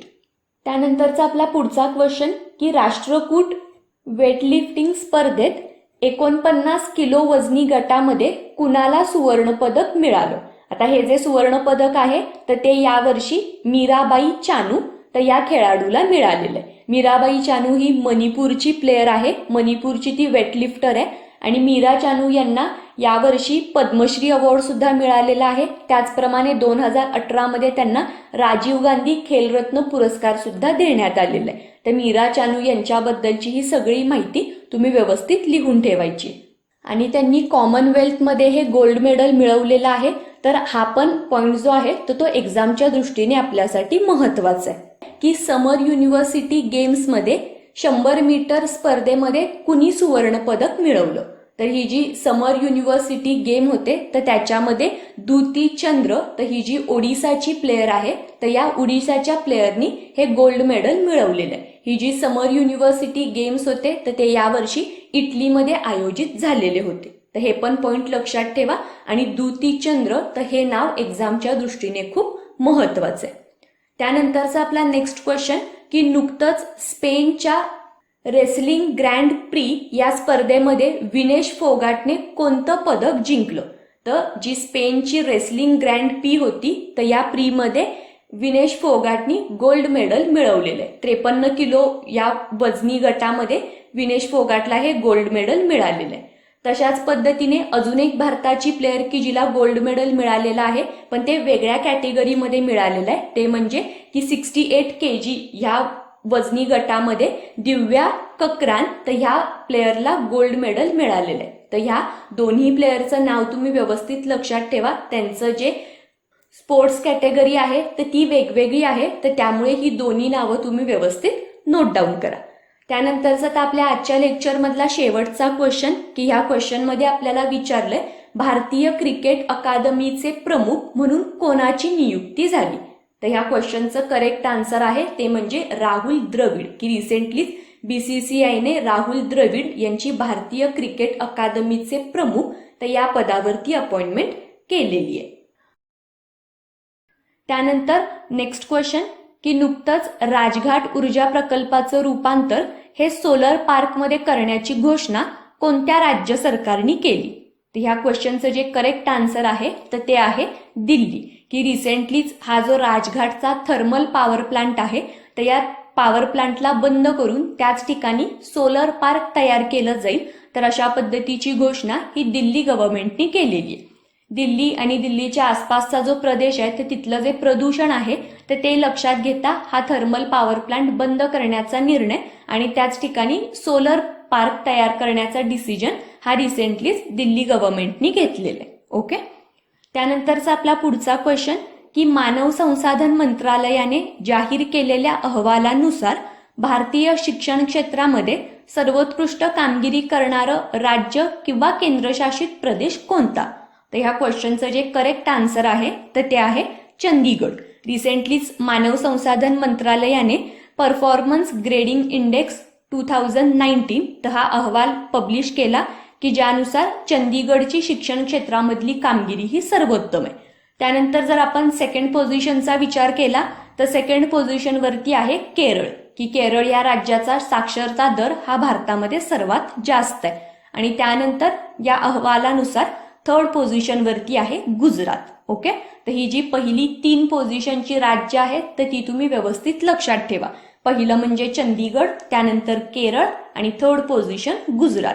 आणि तसंच या इंडेक्सनुसार लास्ट पोझिशनवरती असलेलं जे राज्य आहे तर ते पण तुम्हाला माहिती पाहिजे. तर ते राज्य आहे अरुणाचल प्रदेश. ठीक आहे. तर पहिल्या 3 रँकिंग आणि त्याचप्रमाणे लास्टचं अरुणाचल प्रदेश, तर हे 4ही स्टेट तुम्ही व्यवस्थित लक्षात ठेवा. त्यानंतर आपला पुढचा क्वेश्चन की विम्बल्डन ओपन 2019 या टेनिस स्पर्धेत महिला एकेरी गटामध्ये विजेतेपद कुणी पटकवलं. तर ह्या क्वेश्चनचं जे करेक्ट आन्सर आहे तर ते आहे सिमोना हेलेप. तसंच जर आता आपण विम्बल्डन ओपनमध्ये पुरुष एकेरीचा विचार केला तर पुरुष एकेरीमध्ये विजेतेपद मिळालेलं आहे नोवाक जोकोविच याला. ठीक आहे, तुम्हाला सगळ्यांनाच माहिती आहे की संपूर्ण वर्षामध्ये टेनिसमधल्या या 4 महत्वाच्या टुर्नामेंट होतात, जसं की Australian open, Wimbledon, American open, French open. तर ह्या ज्या 4 स्पर्धा आहेत तर त्यांचा जो क्रम आहे तर तो पण तुम्हाला व्यवस्थित माहिती पाहिजे की कोणत्या क्रमानुसार या स्पर्धा आयोजित केल्या जातात. तर यापैकी ऑस्ट्रेलियन ओपन ही सर्वात पहिल्यांदा होते, त्यानंतर फ्रेंच ओपन, मग 3rd पोझिशनवरती विम्बल्डन आणि त्यानंतर खेळली जाते अमेरिकन ओपन. जर आपण या 4 टुर्नामेंटचं जर इनिशियल लक्षात घेतलं तर AFWA, तर अशा पद्धतीने हा जो सिक्वेन्स आहे तर तो सिक्वेन्स तुम्ही व्यवस्थित लक्षात ठेवा. मी मुद्दामच इथे इनिशियल्स तुम्हाला लिहून दिलेत की जेणेकरून हा जो सिक्वेन्स आहे तर तो तुम्हाला व्यवस्थित लर्न होईल. फक्त ऑस्ट्रेलियन ओपन हे पहिल्यांदा आहे आणि नंतर लास्टला अमेरिकन ओपन आहे, तर ह्या गोष्टी तुम्ही फक्त व्यवस्थित लक्षात ठेवा. त्यानंतर आता आपल्या आजच्या लेक्चरमधले पुढचे क्वेश्चन बघण्यापूर्वी आपण एक सुरुवातीला व्हिडिओ बघूया.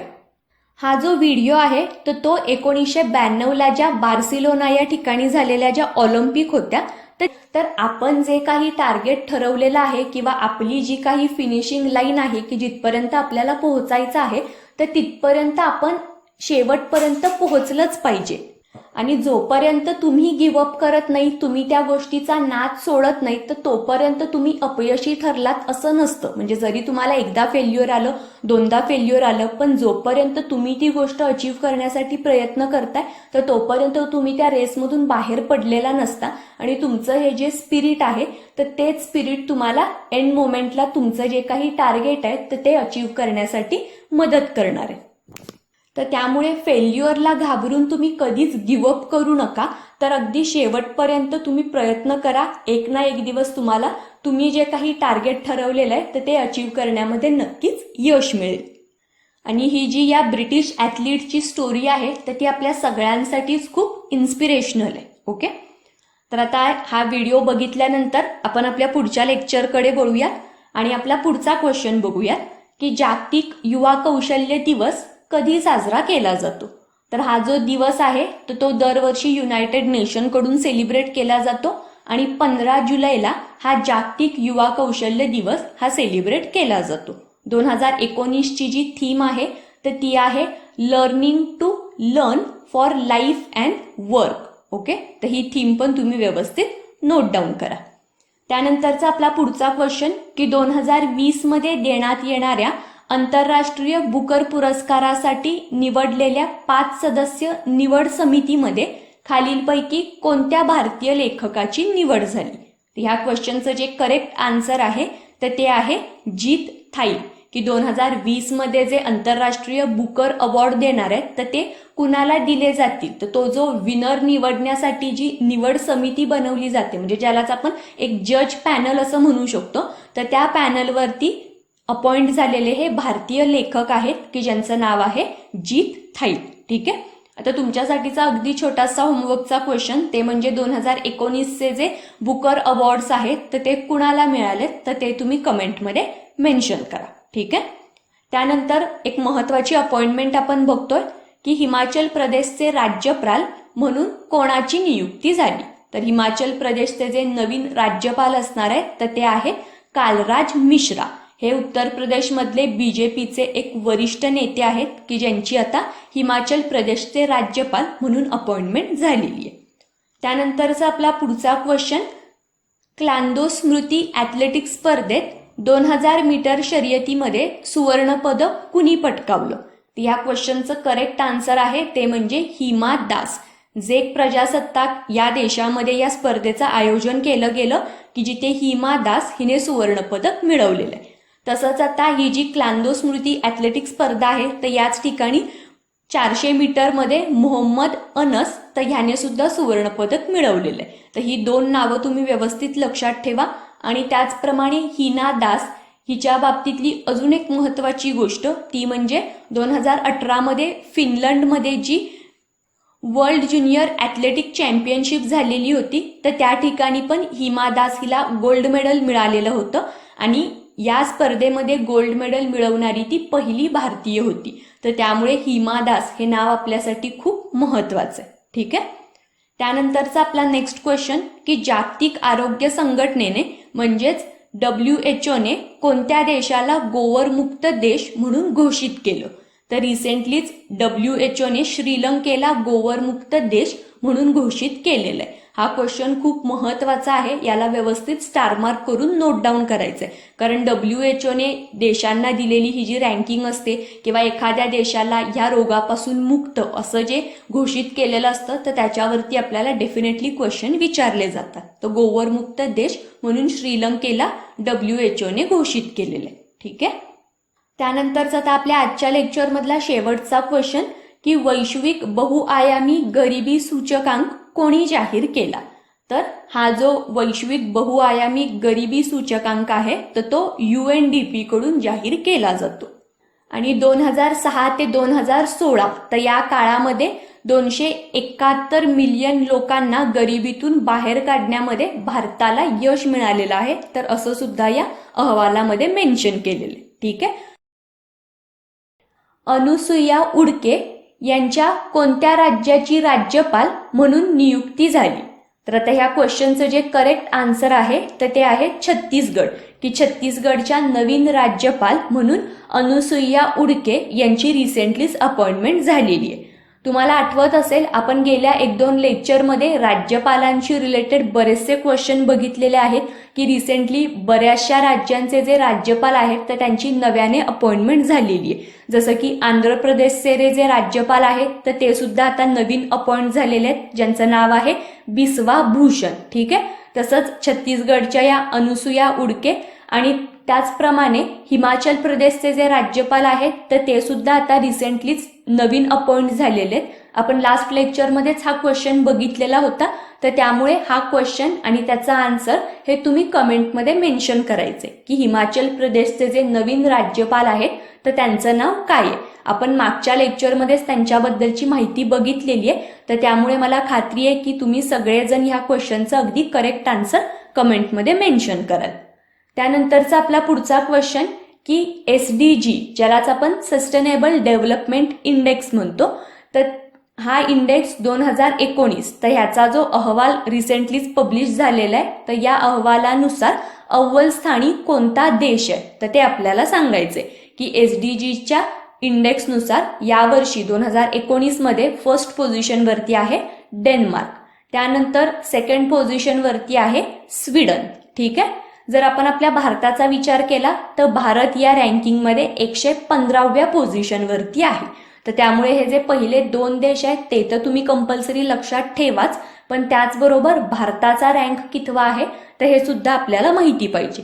त्याचप्रमाणे जर आपण भारताचे काही शेजारी लक्षात घेतले तर श्रीलंकेचा रँक आहे 93 आणि जो आपला दुसरा शेजारी तो म्हणजे नेपाळ तर नेपाळचा रँक आहे 103. ठीक आहे. आता ह्या क्वेश्चन मधून पण तुमच्यासाठी अगदी छोटासा होमवर्क आहे तो म्हणजे की SDG हा जो इंडेक्स आहे 2019चा तर त्याच्यामध्ये पाकिस्तान आणि चीनचा पोझिशन कितवा आहे तर ते तुम्ही कमेंटमध्ये मेन्शन करा. ठीक आहे. नेक्स्ट क्वेश्चन की डॅश डॅशच्या व्यवस्थापकीय संचालिका क्रिस्टिन लागार्डे यांनी आपल्या पदावरून राजीनामा दिला. आता ह्या ज्या क्रिस्टिन लागार्डे आहेत तर त्या कोणत्या ऑर्गनायझेशनच्या MD होत्या की ज्यांनी रिसेंटलीच आपल्या पदाचा राजीनामा दिलेला आहे तर ते आपल्याला सांगायचंय. तर ह्या क्वेश्चनचं जे करेक्ट आन्सर आहे तर ते आहे IMF की आंतरराष्ट्रीय नाणेनिधी की ज्यालाच आपण इंटरनॅशनल मॉनिटरी फंड म्हणतो तर त्याच्या या MD होत्या त्या म्हणजे क्रिस्टिन लागार्डे की ज्यांनी रिसेंटलीच आपल्या या पदावरून राजीनामा दिलेला आहे.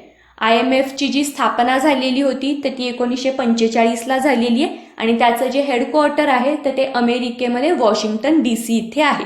तर ह्या पण गोष्टी तुम्ही लक्षात ठेवा आणि त्याचप्रमाणे हे जे क्रिस्टिन लागार्डे हे जे नाव आहे तर ते तुम्हाला व्यवस्थित माहिती पाहिजे. त्यानंतरचा आपला पुढचा क्वेश्चन की नेल्सन मंडेला इंटरनॅशनल डे कधी साजरा केला जातो.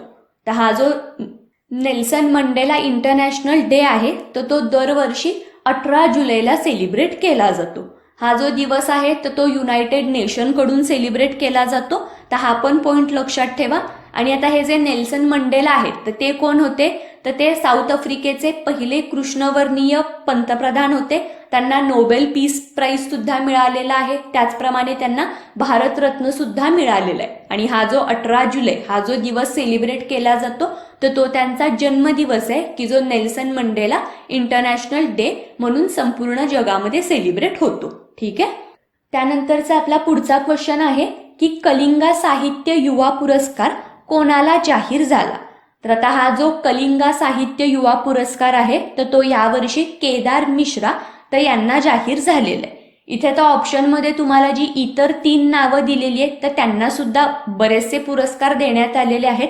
तर त्यांच्याबद्दलची पण इन्फॉर्मेशन तुम्ही लिहून ठेवा. जसं की आपल्याला पवन के वर्मा हा जो ऑप्शनमध्ये दिलेला आहे तर पवन के वर्मा यांना कलिंगा आंतरराष्ट्रीय साहित्य पुरस्कार मिळालेला आहे. त्याचप्रमाणे राजेंद्र पांडा तर यांना कलिंगा साहित्य पुरस्कार मिळालेला आहे. आणि पारो आनंद तर यांना कलिंगा करुबाकी पुरस्कार तर ह्याने सन्मानित करण्यात आले. तर ह्या 4ही व्यक्तींना यावर्षी अवॉर्ड मिळालेले आहेत. फक्त क्वेश्चनमध्ये आपल्याला कलिंगा साहित्य युवा पुरस्कार असं विचारलेलं होतं, तर त्यामुळे या क्वेश्चनचं जे करेक्ट आन्सर आहे तर ते आहे केदार मिश्रा. पुढचा क्वेश्चन की इंद्र 2019 हा युद्धाभ्यास कोणत्या देशांमध्ये पार पडतो. तर ह्या क्वेश्चनचं करेक्ट आन्सर आहे ते म्हणजे भारत आणि रशिया. यावर्षी हा जो संयुक्त लष्करी सराव पार पडणार आहे तर तो भारतामध्ये पार पडेल आणि टेंटेटिव्हली तो डिसेंबर महिन्यामध्ये पार पडेल. तर अशा पद्धतीची अनाउन्समेंट करण्यात आलेली. तर हे जे नाव आहे तर हा युद्धाभ्यास तुम्ही लक्षात ठेवा की इंद्र हा जो युद्धाभ्यास आहे तर तो एक लष्करी युद्धाभ्यास आहे की जो भारत आणि रशिया तर ह्यांच्या दरम्यान पार पडतो. पुढचा आपला क्वेश्चन की आंतरराष्ट्रीय सौर गठबंधनामध्ये सहभागी होणारा 76वा देश कोणता. तर ह्या क्वेश्चनचं जे करेक्ट आन्सर आहे तर ते आहे पलाऊ. ठीक आहे. की जे आंतरराष्ट्रीय सौर गठबंधन आहे तर त्याच्यामध्ये ऑफिशियली त्याचा मेंबर होणारा हा 76वा देश तो म्हणजे पलाऊ. तुम्हाला आठवत असेल रिसेंटलीच आपण या आंतरराष्ट्रीय सौर गठबंधनामध्ये सहभागी होणारा जो 73वा देश आहे तर तो बघितलेला होता की जो देश होता सौदी अरब. ठीक आहे. आणि आता हा 76वा देश तो म्हणजे पलाऊ. तर आता रिसेंटलीच ह्या सगळ्या सोलर अलायन्समध्ये जे देश मेंबर कंट्री बनलेले आहेत तर त्यांची नावं आपल्यासाठी महत्वाची आहेत. मी अगदी 71 पासून 76 पोझिशन पर्यंतचे जे देश आहेत तर ते देश तुम्हाला सांगणार आहे. तर ते देश तुम्ही व्यवस्थितपणे लिहून घ्या. जो पहिला देश तो म्हणजे 71वा जो देश होता की जो इंटरनॅशनल सोलर अलायन्समध्ये मेंबर कंट्री बनला तो म्हणजे जपान. त्यानंतर 72वा आहे अर्जेंटिना. 73 आपण ऑलरेडी डिस्कस केलाय सौदी अरब. त्यानंतर 74वा बोलिव्हिया.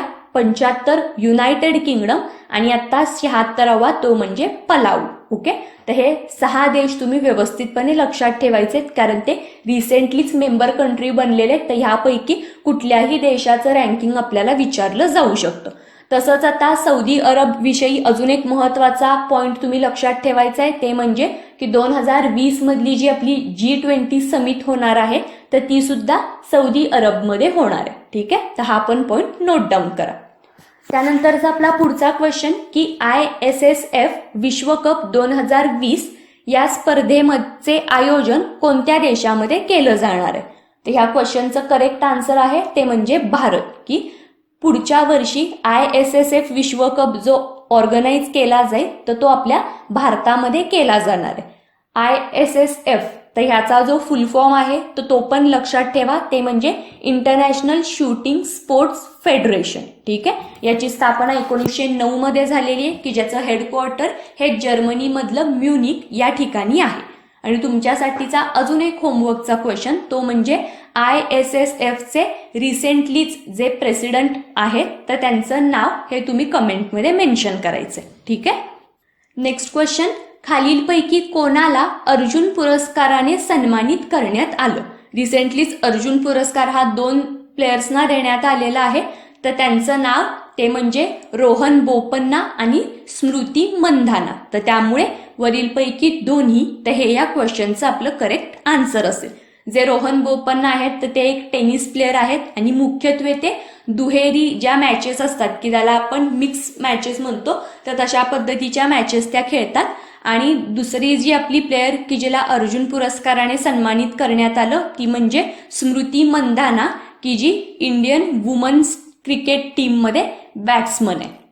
तर या दोन्ही प्लेयरची नावं तुम्ही व्यवस्थित लक्षात ठेवा की रोहन बोपन्ना आणि स्मृती मंधाना. आंतरराष्ट्रीय बुद्धिबळ दिवस कधी साजरा केला जातो? तर ह्या क्वेश्चनचं करेक्ट आन्सर आहे ते म्हणजे 20 जुलै, की दरवर्षी 20 जुलैला आंतरराष्ट्रीय बुद्धिबळ दिवस हा साजरा केला जातो. आपण जुलै महिन्यामधले अगदी पहिल्या दिवसापासूनचे जे सगळे महत्त्वाचे दिवस आहेत तर ते कव्हर केलेले आहेत. मी पटकन सगळे दिवस हे तुमच्यासाठी रिवाईज करते. तुम्हाला पण हे सगळे इम्पॉर्टंट डे लक्षात असतील तर तुम्ही माझ्यासोबतच रिपीट करा. 1 जुलै हाच एक महत्त्वाचा दिवस होता, तो म्हणजे GST डे. त्याचप्रमाणे इंटरनॅशनल डॉक्टर्स डे आणि CA डे. त्यानंतर पुढचा महत्त्वाचा दिवस 6 जुलै, की जो इंटरनॅशनल कॉपरेटिव्ह डे म्हणून सेलिब्रेट केला गेला. त्यानंतरचा पुढचा महत्त्वाचा दिवस तो म्हणजे 11 जुलै, की वर्ल्ड पॉप्युलेशन डे.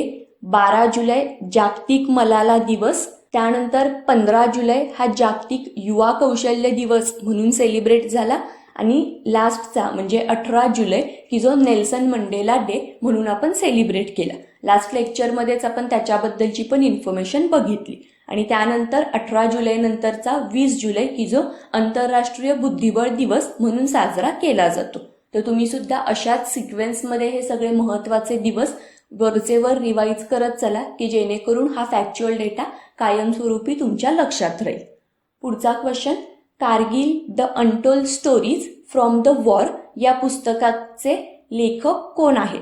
तर या क्वेश्चनचं जे करेक्ट आन्सर आहे तर ते आहे रचना बिष्ट रावत. तर यांनी हे Kargil the untold story from the war तर हे पुस्तक लिहिलेलं आहे.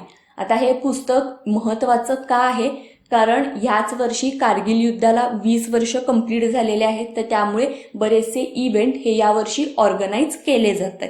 तुम्हाला आठवत असेल आपण प्रिव्हियस लेक्चरमध्ये अशाच पद्धतीचा एक क्वेश्चन डिस्कस केलेला होता, की ज्याच्यामध्ये आपण हे जे कारगिल वॉर होतं तर त्याच्याशीच रिलेटेड एक गाणं रिसेंटलीच लॉन्च करण्यात आलंय, तर त्याच्याबद्दलची इन्फॉर्मेशन बघितलेली होती. तर ते गाणं, त्या गाण्याचे सिंगर कोण आहेत, त्याचे लिरिसिस्ट कोण आहेत, त्या गाण्याचं जे लॉन्चिंग होतं तर ते कोणी केलं, तर ह्या सगळ्या गोष्टींबद्दलची इन्फॉर्मेशन ही तुम्ही कमेंटमध्ये मेन्शन करा. हा तुमच्यासाठीचा आजचा पहिला होमवर्कचा क्वेश्चन असेल. ठीक आहे. तर त्यामुळे कारगिल युद्धाला 20 वर्ष कंप्लीट झाल्यामुळे येणाऱ्या प्रत्येक एक्झाममध्ये हा जो इव्हेंट आहे तर तो आपल्यासाठी महत्त्वाचा आहे. पुढचा क्वेश्चन, की नुकतीच नियुक्ती झालेले राज्यपाल व राज्ये तर ह्यांच्या योग्य जोड्या लावा. तुम्ही रिसेंटलीच न्यूजमध्ये व्यवस्थितपणे हा पॉइंट कव्हर केला असेल. नुकतीच बऱ्याच राज्यांचे जे राज्यपाल आहेत तर त्यांची नव्याने नियुक्ती झालेली आहे, तर त्याच्याच योग्य जोड्या आपल्याला सांगायचे. आपल्याला पहिल्या कॉलममध्ये राज्यपालांची नावं दिलेली आहेत आणि दुसऱ्या कॉलममध्ये त्यांचे रिस्पेक्टिव्ह राज्य तर त्याच्या योग्य जोड्या आपल्याला सांगायचे. आपल्याला फर्स्ट कॉलममधला ऑप्शन आहे आनंदीबेन पटेल, की ज्यांची उत्तर प्रदेशचे राज्यपाल तर ह्या पदावरती त्यांची नियुक्ती झालेली आहे. त्यानंतर जो ऑप्शन आहे तर तो म्हणजे लालजी टंडन, की जे आता मध्य प्रदेशचे नवीन राज्यपाल असतील. RN रवी तर हे नागालँडचे राज्यपाल म्हणून त्यांची अपॉइंटमेंट झालेली आहे. आणि रमेश बायस तर हे त्रिपुराचे राज्यपाल असणार आहेत. जे रमेश बायस आहेत तर ते कप्तान सिंग सोलंकी तर यांना रिप्लेस करून ते राज्यपाल पदाचा पदभार स्वीकारतील. त्याचप्रमाणे आनंदीबेन पटेल तर यांच्या जागी आता लालजी टंडन तर हे मध्य प्रदेशचे राज्यपाल म्हणून इथून पुढे काम पाहणार आहेत. तर हे सगळे पॉइंट पण तुम्ही लक्षात ठेवा, की ज्या राज्यपालांची नव्याने अपॉइंटमेंट झालेली आहे आणि त्याचप्रमाणे त्यांना नव्याने अपॉइंट करण्याआधी त्या ठिकाणचे राज्यपाल कोण होते, तर हे दोनही पॉइंट आपल्यासाठी महत्त्वाचे. त्यानंतरचा आपला पुढचा क्वेश्चन, की राष्ट्रीय हरित लवादाने देशात प्रदूषण करणाऱ्या प्रमुख 10 औद्योगिक शहरांची यादी प्रसिद्ध केलेली आहे. त्यामध्ये प्रथम क्रमांक कोणत्या शहराचा लागतो? तर ह्या क्वेश्चनचं जे करेक्ट आन्सर आहे तर ते आहे तारापूर, की रिसेंटलीच हरित लवादाने, की ज्यालाच आपण नॅशनल ग्रीन ट्रिब्युनल म्हणतो, तर त्यांचा जो इंडेक्स पब्लिश केलेला होता तर त्यानुसार तारापूर तर हे जे औद्योगिक शहर आहे तर ते सर्वात प्रदूषित आहे, की जे महाराष्ट्रामधलं आहे. आता हरित लवादाकडून हा जो इंडेक्स प्रकाशित करण्यात आला तर त्याचं जे नाव होतं तर ते सुद्धा तुम्ही नोट डाऊन करायचं आहे, ते म्हणजे comprehensive environment pollution index. Okay. पुढचा क्वेश्चन की आंतरराष्ट्रीय ॲथलेटिक्स महासंघाने खालीलपैकी कोणत्या भारतीय ॲथलीटचा नुकताच त्यांच्या ज्येष्ठ मानद खेळाडूंमध्ये समावेश केला. तर या क्वेश्चनचं करेक्ट आन्सर ते म्हणजे PT उषा, की ज्यांनाच आपण भारताची गोल्डन गर्ल म्हणून ओळखतो. तर ह्या PT उषा यांचा समावेश हा आता आंतरराष्ट्रीय ॲथलेटिक्स महासंघाने त्यांच्या ज्येष्ठ मानद खेळाडूंमध्ये केलेला आहे. ठीक आहे. आंतरराष्ट्रीय ॲथलेटिक्स महासंघ की ज्यालाच आपण IAAF असं म्हणतो, ह्याचा जो फुल फॉर्म आहे तो सुद्धा तुम्ही लक्षात ठेवा, ते म्हणजे international association of athletics federation. ठीक आहे, की ज्याची स्थापना ही 1912 मध्ये झालेली होती. पुढचा आपला क्वेश्चन की ICCने नुकताच ICCच्या हॉल ऑफ फेम मध्ये कोणत्या भारतीय खेळाडूचा समावेश केलेला आहे. ह्या क्वेश्चनचं करेक्ट आन्सर ते म्हणजे सचिन तेंडुलकर. आणि सचिन तेंडुलकर हे भारताचे असे 6वे क्रिकेटर बनलेले आहेत की ज्यांना हा जो पुरस्कार आहे, हे जे फेम आहे तर ते मिळालेलं आहे. याआधी ज्या 5 खेळाडूंना ICCच्या हॉल ऑफ फेम मध्ये समाविष्ट करण्यात आलेलं होतं तर त्यांची नावं सुद्धा आपल्यासाठी महत्वाची आहेत. त्यापैकी पहिलं नाव ते म्हणजे बिशन सिंग बेदी, त्यानंतर कपिल देव, सुनील गावस्कर, अनिल कुंबळे आणि राहुल द्रविड. तर ही 5 खेळाडूंची नावं तुम्ही लक्षात ठेवायची आहेत. आणि त्यानंतर आता 6वे प्लेयर ते म्हणजे सचिन तेंडुलकर, तर हे सुद्धा आपल्यासाठी महत्वाचं आहे. पुढचा क्वेश्चन की तेनकासी आणि चेनगलपट्टू या 2 नवीन जिल्ह्यांची निर्मिती कोणत्या राज्यामध्ये झाली. तर ह्या क्वेश्चनचं करेक्ट आन्सर आहे ते म्हणजे तेलंगणा, की रिसेंटलीच तेलंगणामध्ये या नवीन जिल्ह्यांची निर्मिती झालेली. आणि या 2 नवीन जिल्ह्यांबरोबरच तेलंगणामध्ये आता एकूण 35 जिल्हे झालेले. याआधी 33 जिल्हे होते आणि आता हे जे तेनकासी आणि चेनगलपट्टू तर हे जे 2 नवीन जिल्हे आहेत तर त्यांना मिळून आता टोटल 35 जिल्हे हे तेलंगणामध्ये झालेले. तर हा सुद्धा पॉइंट लक्षात ठेवा. पुढचा क्वेश्चन की ज्युनियर शूटिंग वर्ल्ड कप मध्ये वुमन्स 100 मीटर एअर पिस्तूल या प्रकारामध्ये कोणाला रजत पदक मिळालं. तर ह्या क्वेश्चनचं करेक्ट आन्सर आहे ते म्हणजे ईशा सिंग. ईशा सिंग हिचा हा जो शूटिंगचा प्रकार आहे, जी कॅटेगरी आहे तर ती सुद्धा इम्पॉर्टंट आहे, ते म्हणजे 10 मीटर एअर पिस्तूल. आणि तिला ज्युनियर शूटिंग वर्ल्ड कप मध्ये हे सिल्वर मेडल मिळालेलं आहे. पुढचा क्वेश्चन की मार्केटिंग प्रायमरी गव्हर्नमेंट डेस्टिनेशन या विभागामध्ये भारताच्या कोणत्या सरकारी कार्यक्रमाला Pacific Asia travel association gold award 2019 मिळाला. ओके. तर आता हे जे भारताचं एक कार्यक्रम आहे तर तो म्हणजे फाइंड द इनक्रेडिबल यू. तर हा जो भारताचा एक कार्यक्रम आहे तर त्यालाच आता Pacific Asia travel association gold award 2019 तर या अवॉर्डनी सन्मानित करण्यात आलंय. जे आपलं युनियन मिनिस्ट्री ऑफ टुरिझम आहे तर यांनी 2018-19 मध्ये हा जो फाइंड द इनक्रेडिबल यू तर हा कार्यक्रम सुरू केलेला होता, की ज्याच्यामध्ये डिजिटल आणि सोशल मीडियाचा वापर करून इंडियन जे प्रोडक्ट आहेत किंवा इंडियामधलं जे कल्चर आहे तर त्याला प्रमोट करण्यासाठी सोशल मीडिया आणि डिजिटल मीडियाचा वापर हा मोठ्या प्रमाणावरती केला जाईल. तर अशा पद्धतीचा हा फाइंड द इनक्रेडिबल यू तर हा कार्यक्रम की ज्याला रिसेंटलीच हा अवॉर्ड मिळालेला आहे. हा अवॉर्ड कोणत्या कॅटेगरीमध्ये मिळालेला आहे तर ते सुद्धा महत्वाचं आहे, ते म्हणजे marketing primary government destination. Okay. त्यानंतर आता आपल्या आजच्या लेक्चरचा शेवटचा क्वेश्चन की कोणत्या भारतीय महिला धावपटूने टॅबोर ॲथलेटिक्स 2019 मध्ये 200 मीटर शर्यतीमध्ये सुवर्ण पदक मिळवलं. तर आता ही प्लेयर हिचं नाव तुम्हाला डेफिनेटली माहिती असणार आहे, ती म्हणजे हिमा दास. की हिमा दास हिने आतापर्यंत ह्या जवळपास 15 दिवसामध्ये मिळवलेलं हे 4थं गोल्ड मेडल आहे. चेक रिपब्लिक या ठिकाणी ही जी टुर्नामेंट झाली तर त्याच्यामध्ये 200 मीटर शर्यतीमध्ये तिला गोल्ड मेडल मिळालेलं आहे. आणि तिचं जे टाइम रेकॉर्ड आहे तर ते सुद्धा तुमच्या एक्स्ट्रा इन्फॉर्मेशनसाठी माहिती असू देत, ते म्हणजे 23.25 सेकंद. तर ह्या एवढ्या टाइम पिरियडमध्ये तिने ही 200 मीटरची जी शर्यत आहे तर ती कंप्लीट केलेली आहे. ग्लोबल इनोव्हेशन इंडेक्स 2019 मध्ये अव्वल स्थानी कोणता देश आहे?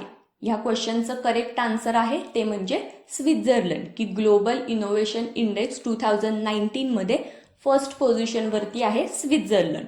त्यानंतर सेकंड पोझिशनवरती स्वीडन आणि थर्ड पोझिशनवरती आहे अमेरिका. जर ह्या रँकिंगमध्ये या इंडेक्समध्ये आपण भारताचा विचार केला तर ग्लोबल इनोव्हेशन इंडेक्समध्ये भारताचा रँक आहे 52 आणि आपला महत्वाचा शेजारी देश तो म्हणजे चायना, तर चीनचा क्रमांक लागतो 14वा. तर हे जे ग्लोबल इनोव्हेशन इंडेक्सनुसार देशांची ही जी आकडेवारी आहे तर ती तुम्ही व्यवस्थित नोट डाऊन करायची. पुढचा क्वेश्चन की भारताचा 64वा ग्रँड मास्टर कोण बनला? तर ह्या क्वेश्चनचं करेक्ट आन्सर आहे ते म्हणजे प्रीतू गुप्ता, की जो दिल्लीचा आहे तर तो आता भारताचा 64वा ग्रँड मास्टर बनलेला आहे. चेसशी रिलेटेड हा एक खूप महत्वाचा किताब आहे, खूप एक महत्वाचा ऑनर आहे की जो आता प्रीतू गुप्ताला मिळालेला आहे. आपण जर भारताचा पहिला ग्रँड मास्टर कोण असा जर विचार केला तर तो आहे विश्वनाथ आनंद आणि आता 64वा बनलेला आहे तो म्हणजे प्रीतू गुप्ता. आता तुमच्यासाठीचा अगदी छोटासा क्वेश्चन ते म्हणजे भारताचा 63वा ग्रँड मास्टर कोण बनला? तर हे तुम्ही कमेंटमध्ये मेन्शन करायचंय. आपण आपल्या प्रिव्हियस लेक्चरमध्ये सुद्धा हा क्वेश्चन अगदी व्यवस्थितपणे डिस्कस केलेला आहे, तर त्यामुळे मला खात्री आहे की तुम्ही खूप इझिली या क्वेश्चनचं करेक्ट आन्सर कमेंटमध्ये मेन्शन करू शकता. नेक्स्ट क्वेश्चन की 2019ची आफ्रिका चषक ही फुटबॉल स्पर्धा खालीलपैकी कोणत्या देशाने जिंकली आहे? या क्वेश्चनचं करेक्ट आन्सर आहे ते म्हणजे अल्जेरिया. ही जी आफ्रिका चषक फुटबॉल स्पर्धा आहे तर ती आफ्रिकेमधली एक प्रमुख आंतरराष्ट्रीय फुटबॉल स्पर्धा आहे आणि अल्जेरिया हा यावर्षी या स्पर्धेमध्ये विजेता ठरलेला आहे. सेनेगल हा जो देश आहे तर या देशाला हरवून अल्जेरियाने हे विजेतेपद मिळवलेले आहे, म्हणजे सेनेगल हा उपविजेता देश आहे. तर हा सुद्धा पॉइंट महत्वाचा आहे. पुढचा क्वेश्चन की कोणत्या राज्य सरकारने त्यांच्या राज्यातील स्थानिकांना खासगी उद्योग, कंपन्या व कारखान्यांमध्ये 75% आरक्षण लागू करण्याची घोषणा केलेली आहे? तर ही जी एक नवीनच अनाउन्समेंट आहे तर ती रिसेंटलीच आंध्र प्रदेश स्टेट गव्हर्नमेंटनी केलेली आहे. त्यांच्या विधिमंडळामध्ये नुकताच या पद्धतीचा कायदा पास झालेला आहे की राज्यामधले जे काही स्थानिक उद्योग असतील, कंपन्या असतील, कारखाने असतील तर त्यांच्यामध्ये आता आंध्र प्रदेशमधले जे स्थानिक लोक आहेत तर त्यांना 75% आरक्षण लागू केलं जाईल आणि अशा पद्धतीचा कायदा करणारं आंध्र प्रदेश हे भारतामधलं पहिलंच राज्य बनलेलं आहे. तर त्यामुळे ही जी न्यूज आहे तर ही आपल्यासाठी महत्वाची आहे. पुढचा क्वेश्चन 93वे अखिल भारतीय मराठी साहित्य संमेलन हे खालीलपैकी कोणत्या शहरामध्ये आयोजित करण्यात आलेलं आहे? या क्वेश्चनचं करेक्ट आन्सर ते म्हणजे उस्मानाबाद. आता या आधी जे 92वं अखिल भारतीय साहित्य संमेलन झालेलं होतं तर ते यवतमाळ इथे झालेलं होतं आणि त्याचं जे अध्यक्षपद होतं तर ते अरुणा ढेरे यांनी भूषवलेलं होतं. तर हे जे मागच्या वर्षीचं साहित्य संमेलन होतं तर त्याच्याबद्दलची पण इन्फॉर्मेशन आपल्याला माहिती पाहिजे आणि यावर्षी म्हणजे जे 93वं अखिल भारतीय साहित्य संमेलन होणार आहे तर ते उस्मानाबाद इथे होणार आहे. त्याचे जे अध्यक्ष असतील तर ते कोण असतील तर हे अजून डिसाईड झालेलं नाहीये. ज्या वेळेला त्यांचं नाव अनाऊन्स केलं जाईल तर तो पॉइंट सुद्धा तुम्ही व्यवस्थितपणे लक्षात ठेवायचंय. नेक्स्ट क्वेश्चन की शिव थापा हा खेळाडू खालीलपैकी कोणत्या खेळाशी संबंधित आहे? आता हा जो शिव थापा हा जो प्लेअर आहे तर तो बॉक्सिंगशी रिलेटेड आहे. तो एक आसामचा प्लेअर आहे आणि आता आपण हा क्वेश्चन का बघतोय किंवा शिव थापा हा रिसेंटलीच चर्चेमध्ये का होता तर ते म्हणजे की यावर्षी कझाकिस्तान इथे 23व्या बॉक्सिंग कप टुर्नामेंटमध्ये त्याला गोल्ड मेडल मिळालेलं आहे आणि ही जी टुर्नामेंट आहे ती म्हणजे प्रेसिडेंट्स बॉक्सिंग कप टुर्नामेंट. तर ह्या टुर्नामेंटमध्ये गोल्ड मेडल मिळवणारा तो पहिलाच भारतीय प्लेअर आहे. तर त्यामुळे हा जो शिव थापा आहे तो रिसेंटलीच खूप चर्चेमध्ये होता आणि त्यामुळे तो कोणत्या खेळाशी संबंधित आहे तर ह्याच्याबद्दलची इन्फॉर्मेशन ही आपल्याला माहिती पाहिजे. तर शिव थापा हा बॉक्सिंगचा प्लेअर आहे. पुढचा क्वेश्चन की वर्ल्ड इंडेक्स ट्विटरनी प्रसिद्ध केलेल्या ताज्या आकडेवारीनुसार जगात महिलांसाठी सर्वात सुरक्षित असलेल्या देशांच्या यादीत भारताचा कितवा क्रमांक लागतो?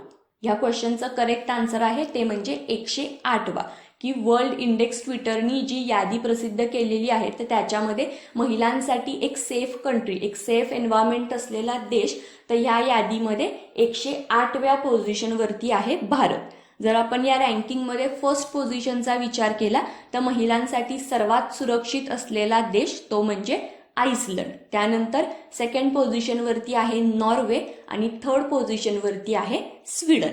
ओके, तुम्ही जर एक गोष्ट ऑब्झर्व केली असेल तर जे महत्वाचे हे सगळे इंडेक्स प्रकाशित होत असतात तर त्याच्यामध्ये जर आपण पहिल्या 3 पोझिशनचा विचार केला तर बऱ्याचशा रँकिंगमध्ये, बऱ्याचशा इंडेक्समध्ये आपल्याला नॉर्वे, स्वीडन, आइसलंड, त्याचप्रमाणे डेन्मार्क आणि स्वित्झर्लंड, तर हे जे 5 देश असतात तर त्यांची नावं आपण प्रामुख्याने बघत असतो. म्हणजे आपण जर आपल्या आजच्याच लेक्चरचा विचार केला तर आजच्याच लेक्चरमध्ये जर आपण ग्लोबल इनोव्हेशन इंडेक्स बघितला तर त्याच्यामध्ये पण जे फर्स्ट 3 रँकिंगचे जे देश होते तर ते ह्याच 5 देशांपैकी होते.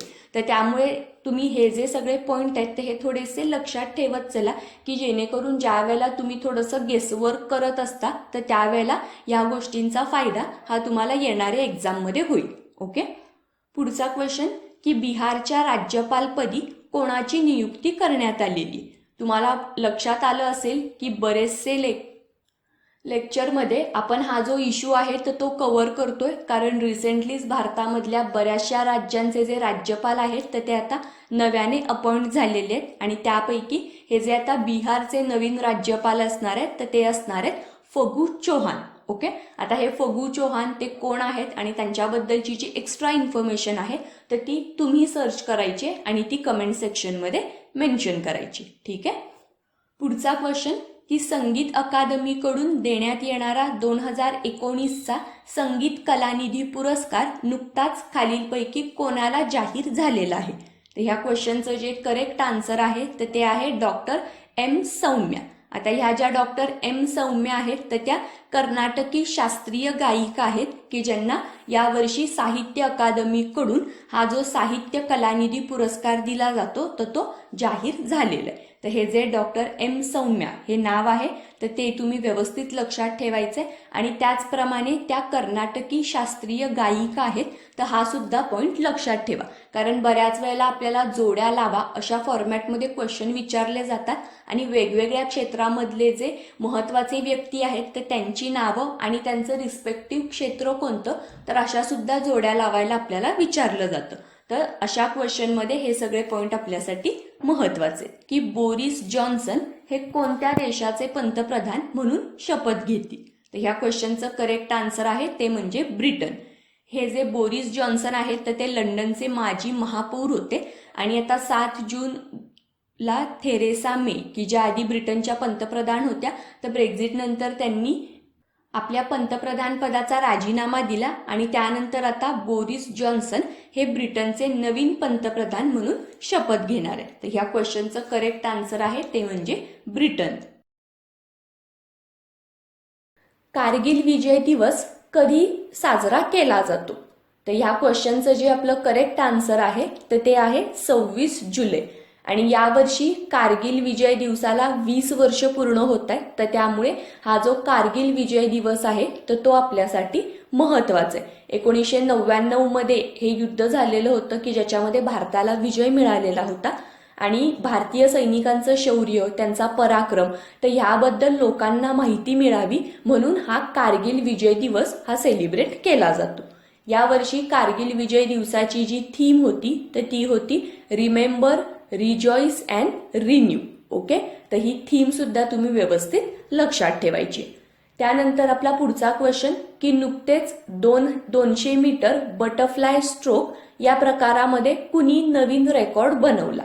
ओके, तर ह्या प्लेयरचं नाव आहे तो म्हणजे क्रिस्टोफ मिलाक. ओके, तर आता हा जो प्लेयर आहे तर तो हंगरी या देशाचा आहे आणि हे जे बटरफ्लाय स्ट्रोक तर हा प्रकार कशातला आहे तर हा स्विमिंग मधला एक प्रकार आहे आणि या आधीचा जो रेकॉर्ड होता तर तो मायकल फेल्प्स तर ह्या प्लेयरनी केलेला होता की ज्याने ही जी 200 मीटर बटरफ्लाय स्ट्रोक आहे तर ही जी शर्यत आहे तर ती मायकल फेल्प्सनी 1 मिनिट 51.51 सेकंडमध्ये त्याने कंप्लीट केलेली होती. पण आता हा जो क्रिस्टोफ मिलाक आहे तर त्याने जो नवीन रेकॉर्ड सेट केलेला आहे तर त्याच्यानुसार त्याने ही 200 मीटरची रेस ही 1 मिनिट 50.73 सेकंडमध्ये कंप्लीट केलेली. आणि मायकल फेल्प्सचा बऱ्याच वर्षाचा रेकॉर्ड हा या क्रिस्टोफ मिलाकनी मोडलेला आहे. आता हा जो रेकॉर्ड होता तर तो त्याने कोणत्या शर्यतीमध्ये किंवा कोणत्या टुर्नामेंटमध्ये मोडला तर ती म्हणजे वर्ल्ड ॲथलेटिक चॅम्पियनशिप. तर ही रिसेंटलीच पार पडली की ज्याच्यामध्ये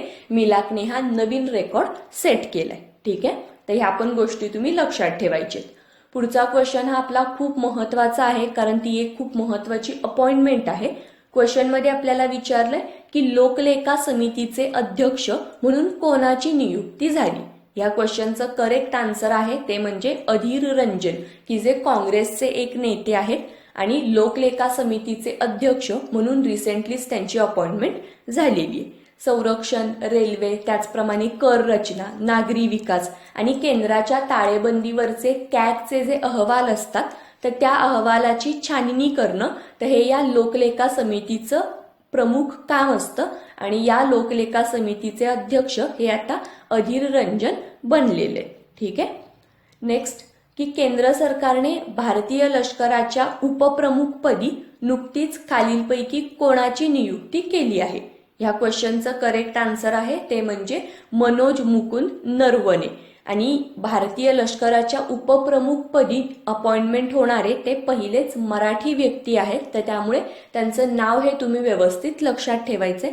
आणि त्याचप्रमाणे मनोज मुकुंद नरवणे यांच्याबद्दलची एक्स्ट्रा इन्फॉर्मेशन ही तुम्ही सर्च करायची आणि ती कमेंटमध्ये मेन्शन करायची की त्यांचा लष्करामधला जो प्रवास होता तो सुद्धा तुम्ही व्यवस्थितपणे सर्च करा. आणि त्यांना कोणते अवॉर्ड मिळालेले आहेत का तर त्याच्याबद्दलची पण माहिती तुम्ही स्वतः शोधा आणि ती कमेंटमध्ये मेन्शन करा. ओके, पुढचा क्वेश्चन की इंडो पाक relations beyond Pulwama and Balakot या पुस्तकाचे लेखक कोण आहेत. तर ह्या क्वेश्चनचं करेक्ट आन्सर ते म्हणजे UV सिंग, की इंडो पाक relation beyond Pulwama and Balakot. तर हे पुस्तक UV सिंग यांनी लिहिलेलं आहे. या पुस्तकामध्ये भारत आणि पाकिस्तान तर यांच्यामधले जे इतके वर्ष बिघडलेले संबंध आहेत तर ते संबंध इतक्या वाईट परिस्थितीपर्यंत जाण्याची कारणं काय होती तर त्याच्याबद्दलचं वर्णन केलेलं आहे. आणि त्याचप्रमाणे रिसेंटली जे पुलवामा आणि बालाकोट अटॅक झाले तर त्याच्याबद्दलची पण इन्फॉर्मेशन ही या पुस्तकामध्ये आहे. तर हे जे पुस्तक आहे ते म्हणजे इंडो पाक relation beyond Pulwama and Balakot. तर त्याचे ऑथर आहेत UV सिंग.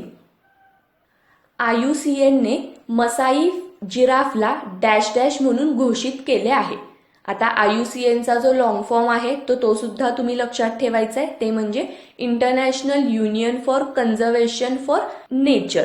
ठीक आहे, तर IUCNनी नुकतेच जे मसाई जिराफ आहेत तर त्यांना एंडेंजर्ड म्हणून डिक्लेअर केलेलं आहे. ठीक आहे, तुम्हाला माहितीच आहे की प्राण्यांना आणि वनस्पतींना अशा वेगवेगळ्या कॅटेगरीमध्ये IUCN कडून डिक्लेअर केलं जातं, जसं की एंडेंजर, वल्नरेबल, क्रिटिकली एंडेंजर्ड. तर तशाच पद्धतीने हे जे मसाई जिराफ आहेत तर त्यांना आता एंडेंजर या कॅटेगरीमध्ये ठेवण्यात आलेले आहे. तर हा पॉइंट लक्षात ठेवा. भारतीय क्रिकेट संघाचे अधिकृत प्रायोजक कोण बनलं.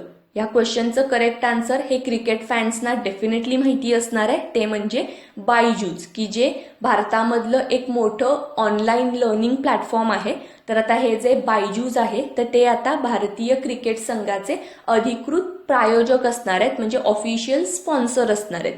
तुम्ही आतापर्यंत बघितलं असेल की आपली इंडियन क्रिकेट टीमचे जे प्लेयर आहेत तर त्यांच्या जर्सीवरती आतापर्यंत ओप्पो असं लिहिलं जात होतं. पण आता हे ओप्पो ह्या प्रायोजकच्या ऐवजी बायजू हे आता इंडियन क्रिकेट टीमचे स्पॉन्सर असणार आहेत. आता हे जे नवीन स्पॉन्सर असतील तर त्यांचा टाइम पिरियड काय असणार आहे तर 5 सप्टेंबर 2019 ते 31 मार्च 2020 पर्यंत बायजूस हे इंडियन क्रिकेट टीमचे स्पॉन्सर असतील. ठीक आहे, आणि ही गोष्ट तुम्हाला सगळ्यांनाच माहिती असेल की शाहरुख खान हा बायजूचा ब्रँड अँबॅसिडर आहे. ओके, पुढचा प्रश्न की प्रधानमंत्री सुरक्षा बीमा योजनेची अंमलबजावणी करण्यात कोणते राज्य अव्वल स्थानी आहे. या क्वेश्चनचं करेक्ट आन्सर आहे ते म्हणजे उत्तर प्रदेश, की उत्तर प्रदेश स्टेट गव्हर्नमेंटनी मार्च 2019 पर्यंत 1.95 करोड लोकांना हेल्थ इन्शुरन्स दिलेला आहे. तर त्यामुळे ही जी प्रधानमंत्री सुरक्षा बीमा योजना आहे तर त्याच्यामध्ये चांगलं परफॉर्म करणारं राज्य म्हणून आता उत्तर प्रदेशचा क्रमांक लागलेला आहे. आता ही जी बीमा योजना आहे तर त्याच्यामध्ये 18 ते 70 वर्षापर्यंतच्या लोकांना ऍक्सिडेंटल इन्शुरन्स हा अगदी 2 लाखापर्यंत दिला जातो आणि त्यासाठी आपल्याला फक्त वार्षिक 12 रुपये भरावे लागतात. तर अशी ही खूप महत्वाची आणि अँबिशियस अशी सेंट्रल गव्हर्नमेंटची स्कीम आहे की ज्याच्या अंमलबजावणीमध्ये उत्तर प्रदेशने चांगली कामगिरी केलेली आहे. ठीक आहे. पुढचा क्वेश्चन की भारतीय राष्ट्रीय टेबल टेनिस संघाचे प्रशिक्षक म्हणून कोणाची नियुक्ती झाली. या क्वेश्चनचं करेक्ट आन्सर आहे ते म्हणजे देजन पॅपी, की जे कॅनडाचे आहेत आणि आता स्पोर्ट्स अथॉरिटी ऑफ इंडियाने 1 वर्षासाठी त्यांना भारतीय राष्ट्रीय टेबल टेनिस संघाचं प्रशिक्षक, त्याचे कोच म्हणून त्यांची अपॉइंटमेंट केलेली आहे. तर हे नाव सुद्धा तुम्ही व्यवस्थित लक्षात ठेवायचे. नॅशनल ब्रॉडकास्टिंग डे कधी साजरा केला जातो. तर दरवर्षी 23 जुलैला हा नॅशनल ब्रॉडकास्टिंग दिवस सेलिब्रेट केला जातो. आता हा दिवस 23 जुलैला सेलिब्रेट का केला जातो तर 1927 पासून म्हणजे 23 जुलै 1927 पासून भारतामध्ये पहिल्यांदा रेडिओ प्रक्षेपणाला सुरुवात झालेली होती आणि मग त्यामुळेच हा जो 23 जुलै हा दिवस आहे तर तो नॅशनल ब्रॉडकास्टिंग डे म्हणून दरवर्षी सेलिब्रेट केला जातो. तुम्हाला आठवत असेल की जुलै महिन्यामध्ये आपण जे सगळे महत्वाचे दिवस आहेत तर ते व्यवस्थितपणे कव्हर केलेले आहेत. मी परत एकदा हे सगळे दिवस आज तुमच्यासाठी रिवाईज करते. माझ्यासोबतच तुम्ही हे दिवस म्हणा की जेणेकरून हे सगळेच्या सगळे दिवस तुम्हाला आत्ताच्या आत्ता लर्न होतील. आपला जो पहिला दिवस होता 1 जुलै तो GST आणि डॉक्टर्स डे म्हणून आपण सेलिब्रेट केला. 6 जुलै हा इंटरनॅशनल कॉपरेशन डे, 11 जुलै हा वर्ल्ड पॉप्युलेशन डे होता, 15 जुलै हा जागतिक युवा कौशल्य दिवस म्हणून साजरा केला गेला. त्यानंतर 18 जुलै हा नेल्सन मंडेला दिवस म्हणून साजरा झाला आणि 20 जुलै जो की आपण लास्ट लेक्चरमध्येच कव्हर केलेला होता तो म्हणजे आंतरराष्ट्रीय बुद्धिबळ दिवस आणि आता हा 23 जुलै तो म्हणजे नॅशनल ब्रॉडकास्टिंग डे आणि त्यानंतर आपण आजच लेक्चरमध्ये बघितला तो म्हणजे 26 जुलै कारगिल विजय दिवस. तर जुलै महिन्यामधले हे जे सगळे महत्वाचे दिवस आहेत तर ते तुम्ही ह्याच सिक्वेन्समध्ये नेहमी बोलत चला आणि ज्या वेळेला तुम्ही महत्वाच्या दिवसाशी रिलेटेड कोणताही क्वेश्चन सॉल्व्ह कराल तर त्या महिन्यामध्ये जेवढे काही महत्वाचे दिवस आहेत तर ते तुम्ही एकदा पटकन रिवाईज करत चला. आता तुम्हाला लक्षात आलंच असेल की हार्डली 1 मिनिट लागतो हे सगळे दिवस परत एकदा रिवाईज करायला. तर तेवढ्याच रिव्हिजनमध्ये ह्या सगळ्या गोष्टी तुमच्या व्यवस्थितपणे लक्षात राहतील. ठीक आहे. पुढे 29 जुलै 2019ला कोणत्या राज्य सरकारने दीदी के बोलो हे अभियान सुरू केलं. तर ह्या क्वेश्चनचं करेक्ट आन्सर आहे ते म्हणजे पश्चिम बंगाल. ह्या अभियानाचं जे नाव आहे तर ते नाव वाचल्यानंतरच तुमच्या लक्षात येईल की दीदी के बोलो तर हे अभियान पश्चिम बंगाल या स्टेट गव्हर्नमेंटनी सुरू केलंय. आता हे अभियान एक्झॅक्टली काय आहे तर याच्यामध्ये बंगालमधले जे सर्वसामान्य नागरिक आहेत तर त्यांच्यासाठी एक हेल्पलाईन नंबर आणि त्याचप्रमाणे एक वेबसाईट लॉन्च करण्यात आलेली आहे की ज्याच्या माध्यमातून बंगालमधले जे नागरिक आहेत तर ते आपल्या ज्या काही समस्या आहेत तर त्या डिरेक्टली मुख्यमंत्र्यांपर्यंत म्हणजेच ममता बॅनर्जींपर्यंत पोहोचवू शकतील. तर अशा पद्धतीचा एक हेल्पलाईन नंबर आणि वेबसाईट तर हा या अभियानाच्या अंतर्गत सुरू करण्यात आलाय आणि या अभियानाचं नाव काय आहे तर ते म्हणजे दीदी के बोलो. ठीक आहे. तर ह्या प्रश्नाचं बरोबर उत्तर आहे ते म्हणजे पश्चिम बंगाल. त्यानंतरचा आपला पुढचा प्रश्न की इंटरनॅशनल टायगर डे कधी साजरा केला जातो. तर दरवर्षी 29 जुलैला हा इंटरनॅशनल टायगर डे हा सेलिब्रेट केला जातो. हा दिवस खूप महत्वाचा आहे आणि ह्यानंतर आपण जे सगळे पॉइंट डिस्कस करणार आहे तर ते सुद्धा खूप महत्वाचे आहेत तर ते तुम्ही व्यवस्थित नोट डाऊन करा. जसं की T*2 प्रोजेक्ट. आता हा T*2 प्रोजेक्ट एक्झॅक्टली काय आहे तर 2010 मध्ये जगामध्ये असे जे देश आहेत की ज्या देशांमध्ये वाघांची संख्या ही जास्त आहे तर या सगळ्या देशांची बैठक ही रशियामध्ये भरलेली होती आणि या बैठकीमध्ये असं ठरवण्यात आलेलं होतं की या देशांनी आपल्या देशामध्ये जी वाघांची संख्या आहे तर ती 2023 पर्यंत दुप्पट करायची. ठीक आहे. तर अशा पद्धतीची ही बैठक ही 2010 मध्ये पार पडलेली होती आणि तो प्रोजेक्ट तो म्हणजे T*2 प्रोजेक्ट. मग आता हा जो प्रोजेक्ट आहे तर ह्यानुसार जो पहिला देश आहे की ज्या देशाने आपल्या देशामधली जी वाघांची संख्या आहे तर ती दुप्पट केलेली आहे तर तो देश म्हणजे नेपाळ. ठीक आहे. त्याच पद्धतीने अजून एक महत्वाचा पॉइंट आपल्याला लक्षात ठेवायचा आहे तो म्हणजे की ऑल इंडिया टायगर एस्टिमेशन 2018 तर हा रिपोर्ट रिसेंटलीच पब्लिश झालेला आहे की ज्या रिपोर्टनुसार भारतामध्ये सर्वात जास्त वाघांची संख्या असलेलं राज्य कोणतं आहे तर ते म्हणजे मध्य प्रदेश. या आधी जो रिपोर्ट पब्लिश झालेला होता तर त्यानुसार कर्नाटक हे राज्य पहिल्या पोझिशनवरती होतं, पण आता कर्नाटकला रिप्लेस करून मध्य प्रदेशनी हा फर्स्ट पोझिशन मिळवलेला आहे. ठीक आहे. तर हे सगळे पॉइंट तुम्ही लक्षात ठेवा आणि त्याचप्रमाणे भारतामध्ये एकूण 50 टायगर रिझर्व आहेत तर हा सुद्धा फॅक्च्युअल पॉइंट तुम्हाला माहिती पाहिजे. ठीक आहे. पुढचा प्रश्न की वर्ल्ड हिपॅटायटिस डे कधी साजरा केला जातो तर दरवर्षी 28 जुलैला हा वर्ल्ड हिपॅटायटिस डे हा सेलिब्रेट केला जातो. या वर्षीची जी थीम आहे तर ती सुद्धा तुम्ही लक्षात ठेवा ते म्हणजे की इन्व्हेस्ट इन एलिमिनेटिंग हिपॅटायटिस. ठीक आहे. आणि त्याच पद्धतीने यावर्षी हा जो वर्ल्ड हिपॅटायटिस डे सेलिब्रेट केला गेला तर त्याचा जो मेन इव्हेंट होता तर तो पाकिस्तानमध्ये इस्लामाबाद हे जे शहर आहे तर या ठिकाणी या दिवसाचा जो मेन इव्हेंट होता तर तो साजरा झालेला होता. तर हे सगळे पॉइंट तुम्ही व्यवस्थित लक्षात ठेवायचे.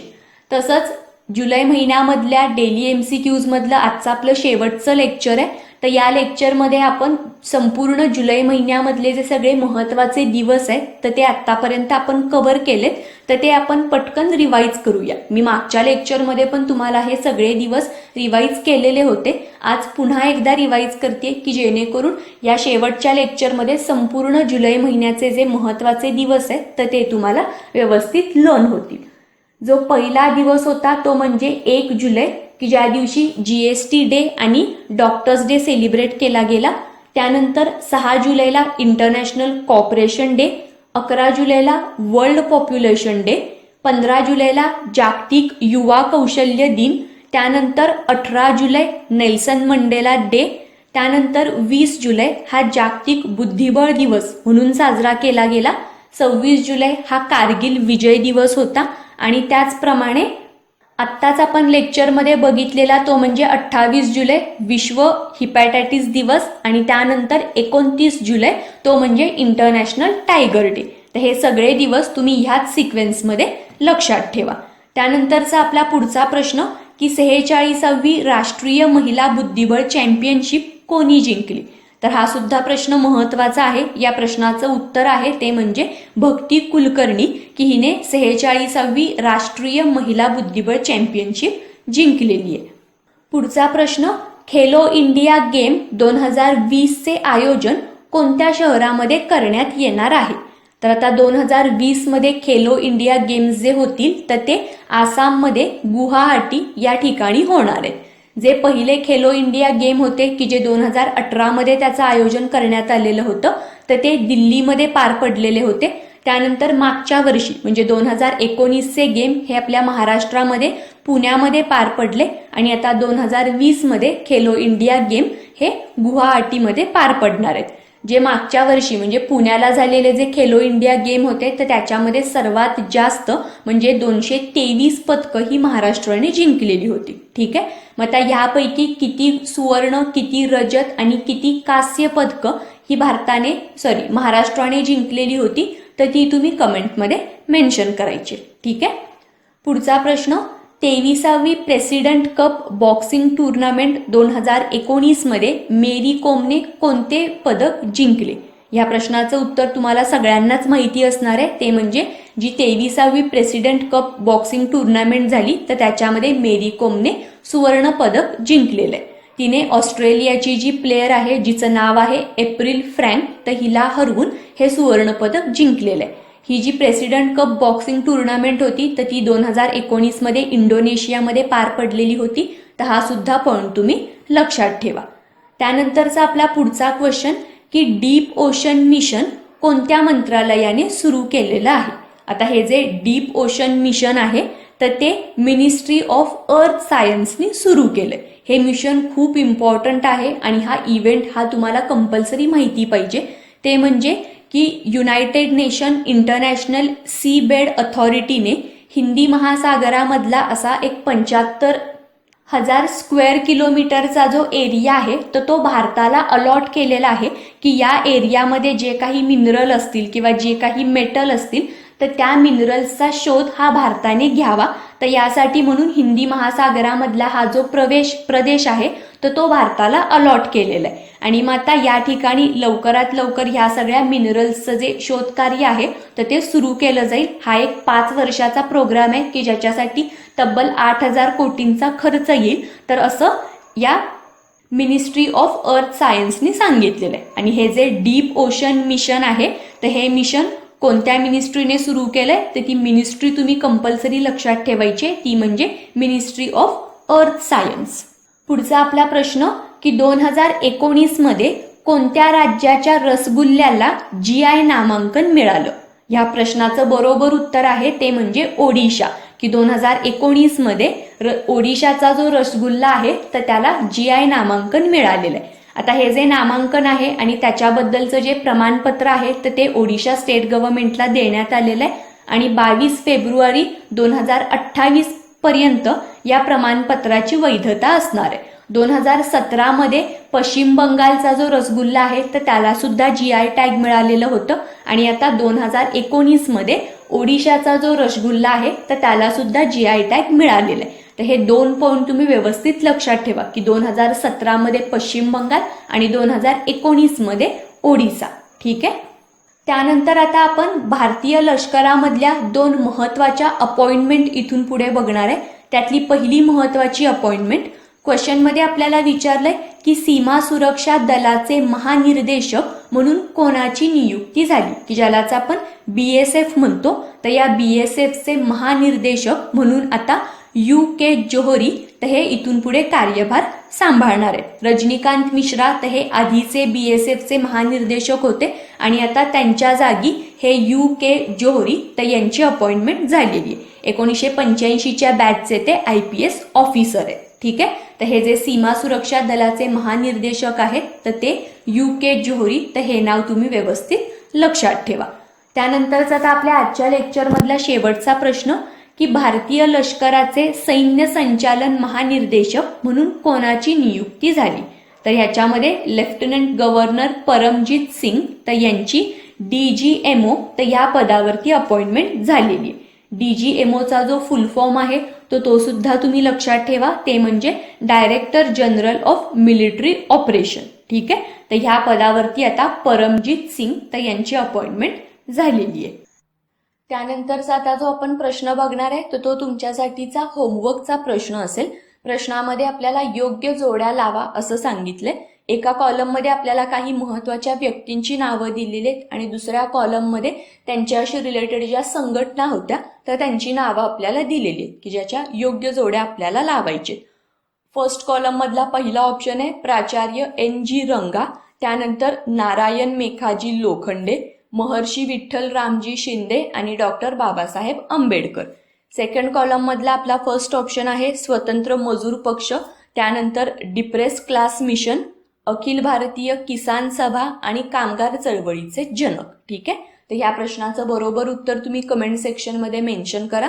आणि ज्या पद्धतीने मी तुम्हाला लेक्चरच्या सुरुवातीलाच म्हटलेलं होतं की ज्या स्टुडंट्सना विजन स्टडीवरती ऍडमिशन घ्यायचं आहे तर अशांसाठी चांगली संधी आहे, ती म्हणजे की 14 ऑगस्ट ते 20 ऑगस्ट पर्यंत विजन स्टडीवरती राज्यसेवा 2020 साठीची जी आपली सेकंड बॅच आहे तर तिचे ऍडमिशन पुन्हा सुरू केले जाणार आहे. तर इंटरेस्टेड विद्यार्थ्यांनी लवकरात लवकर विजन स्टडी वरती आपला प्रवेश निश्चित करा. ठीक आहे. थँक्यू.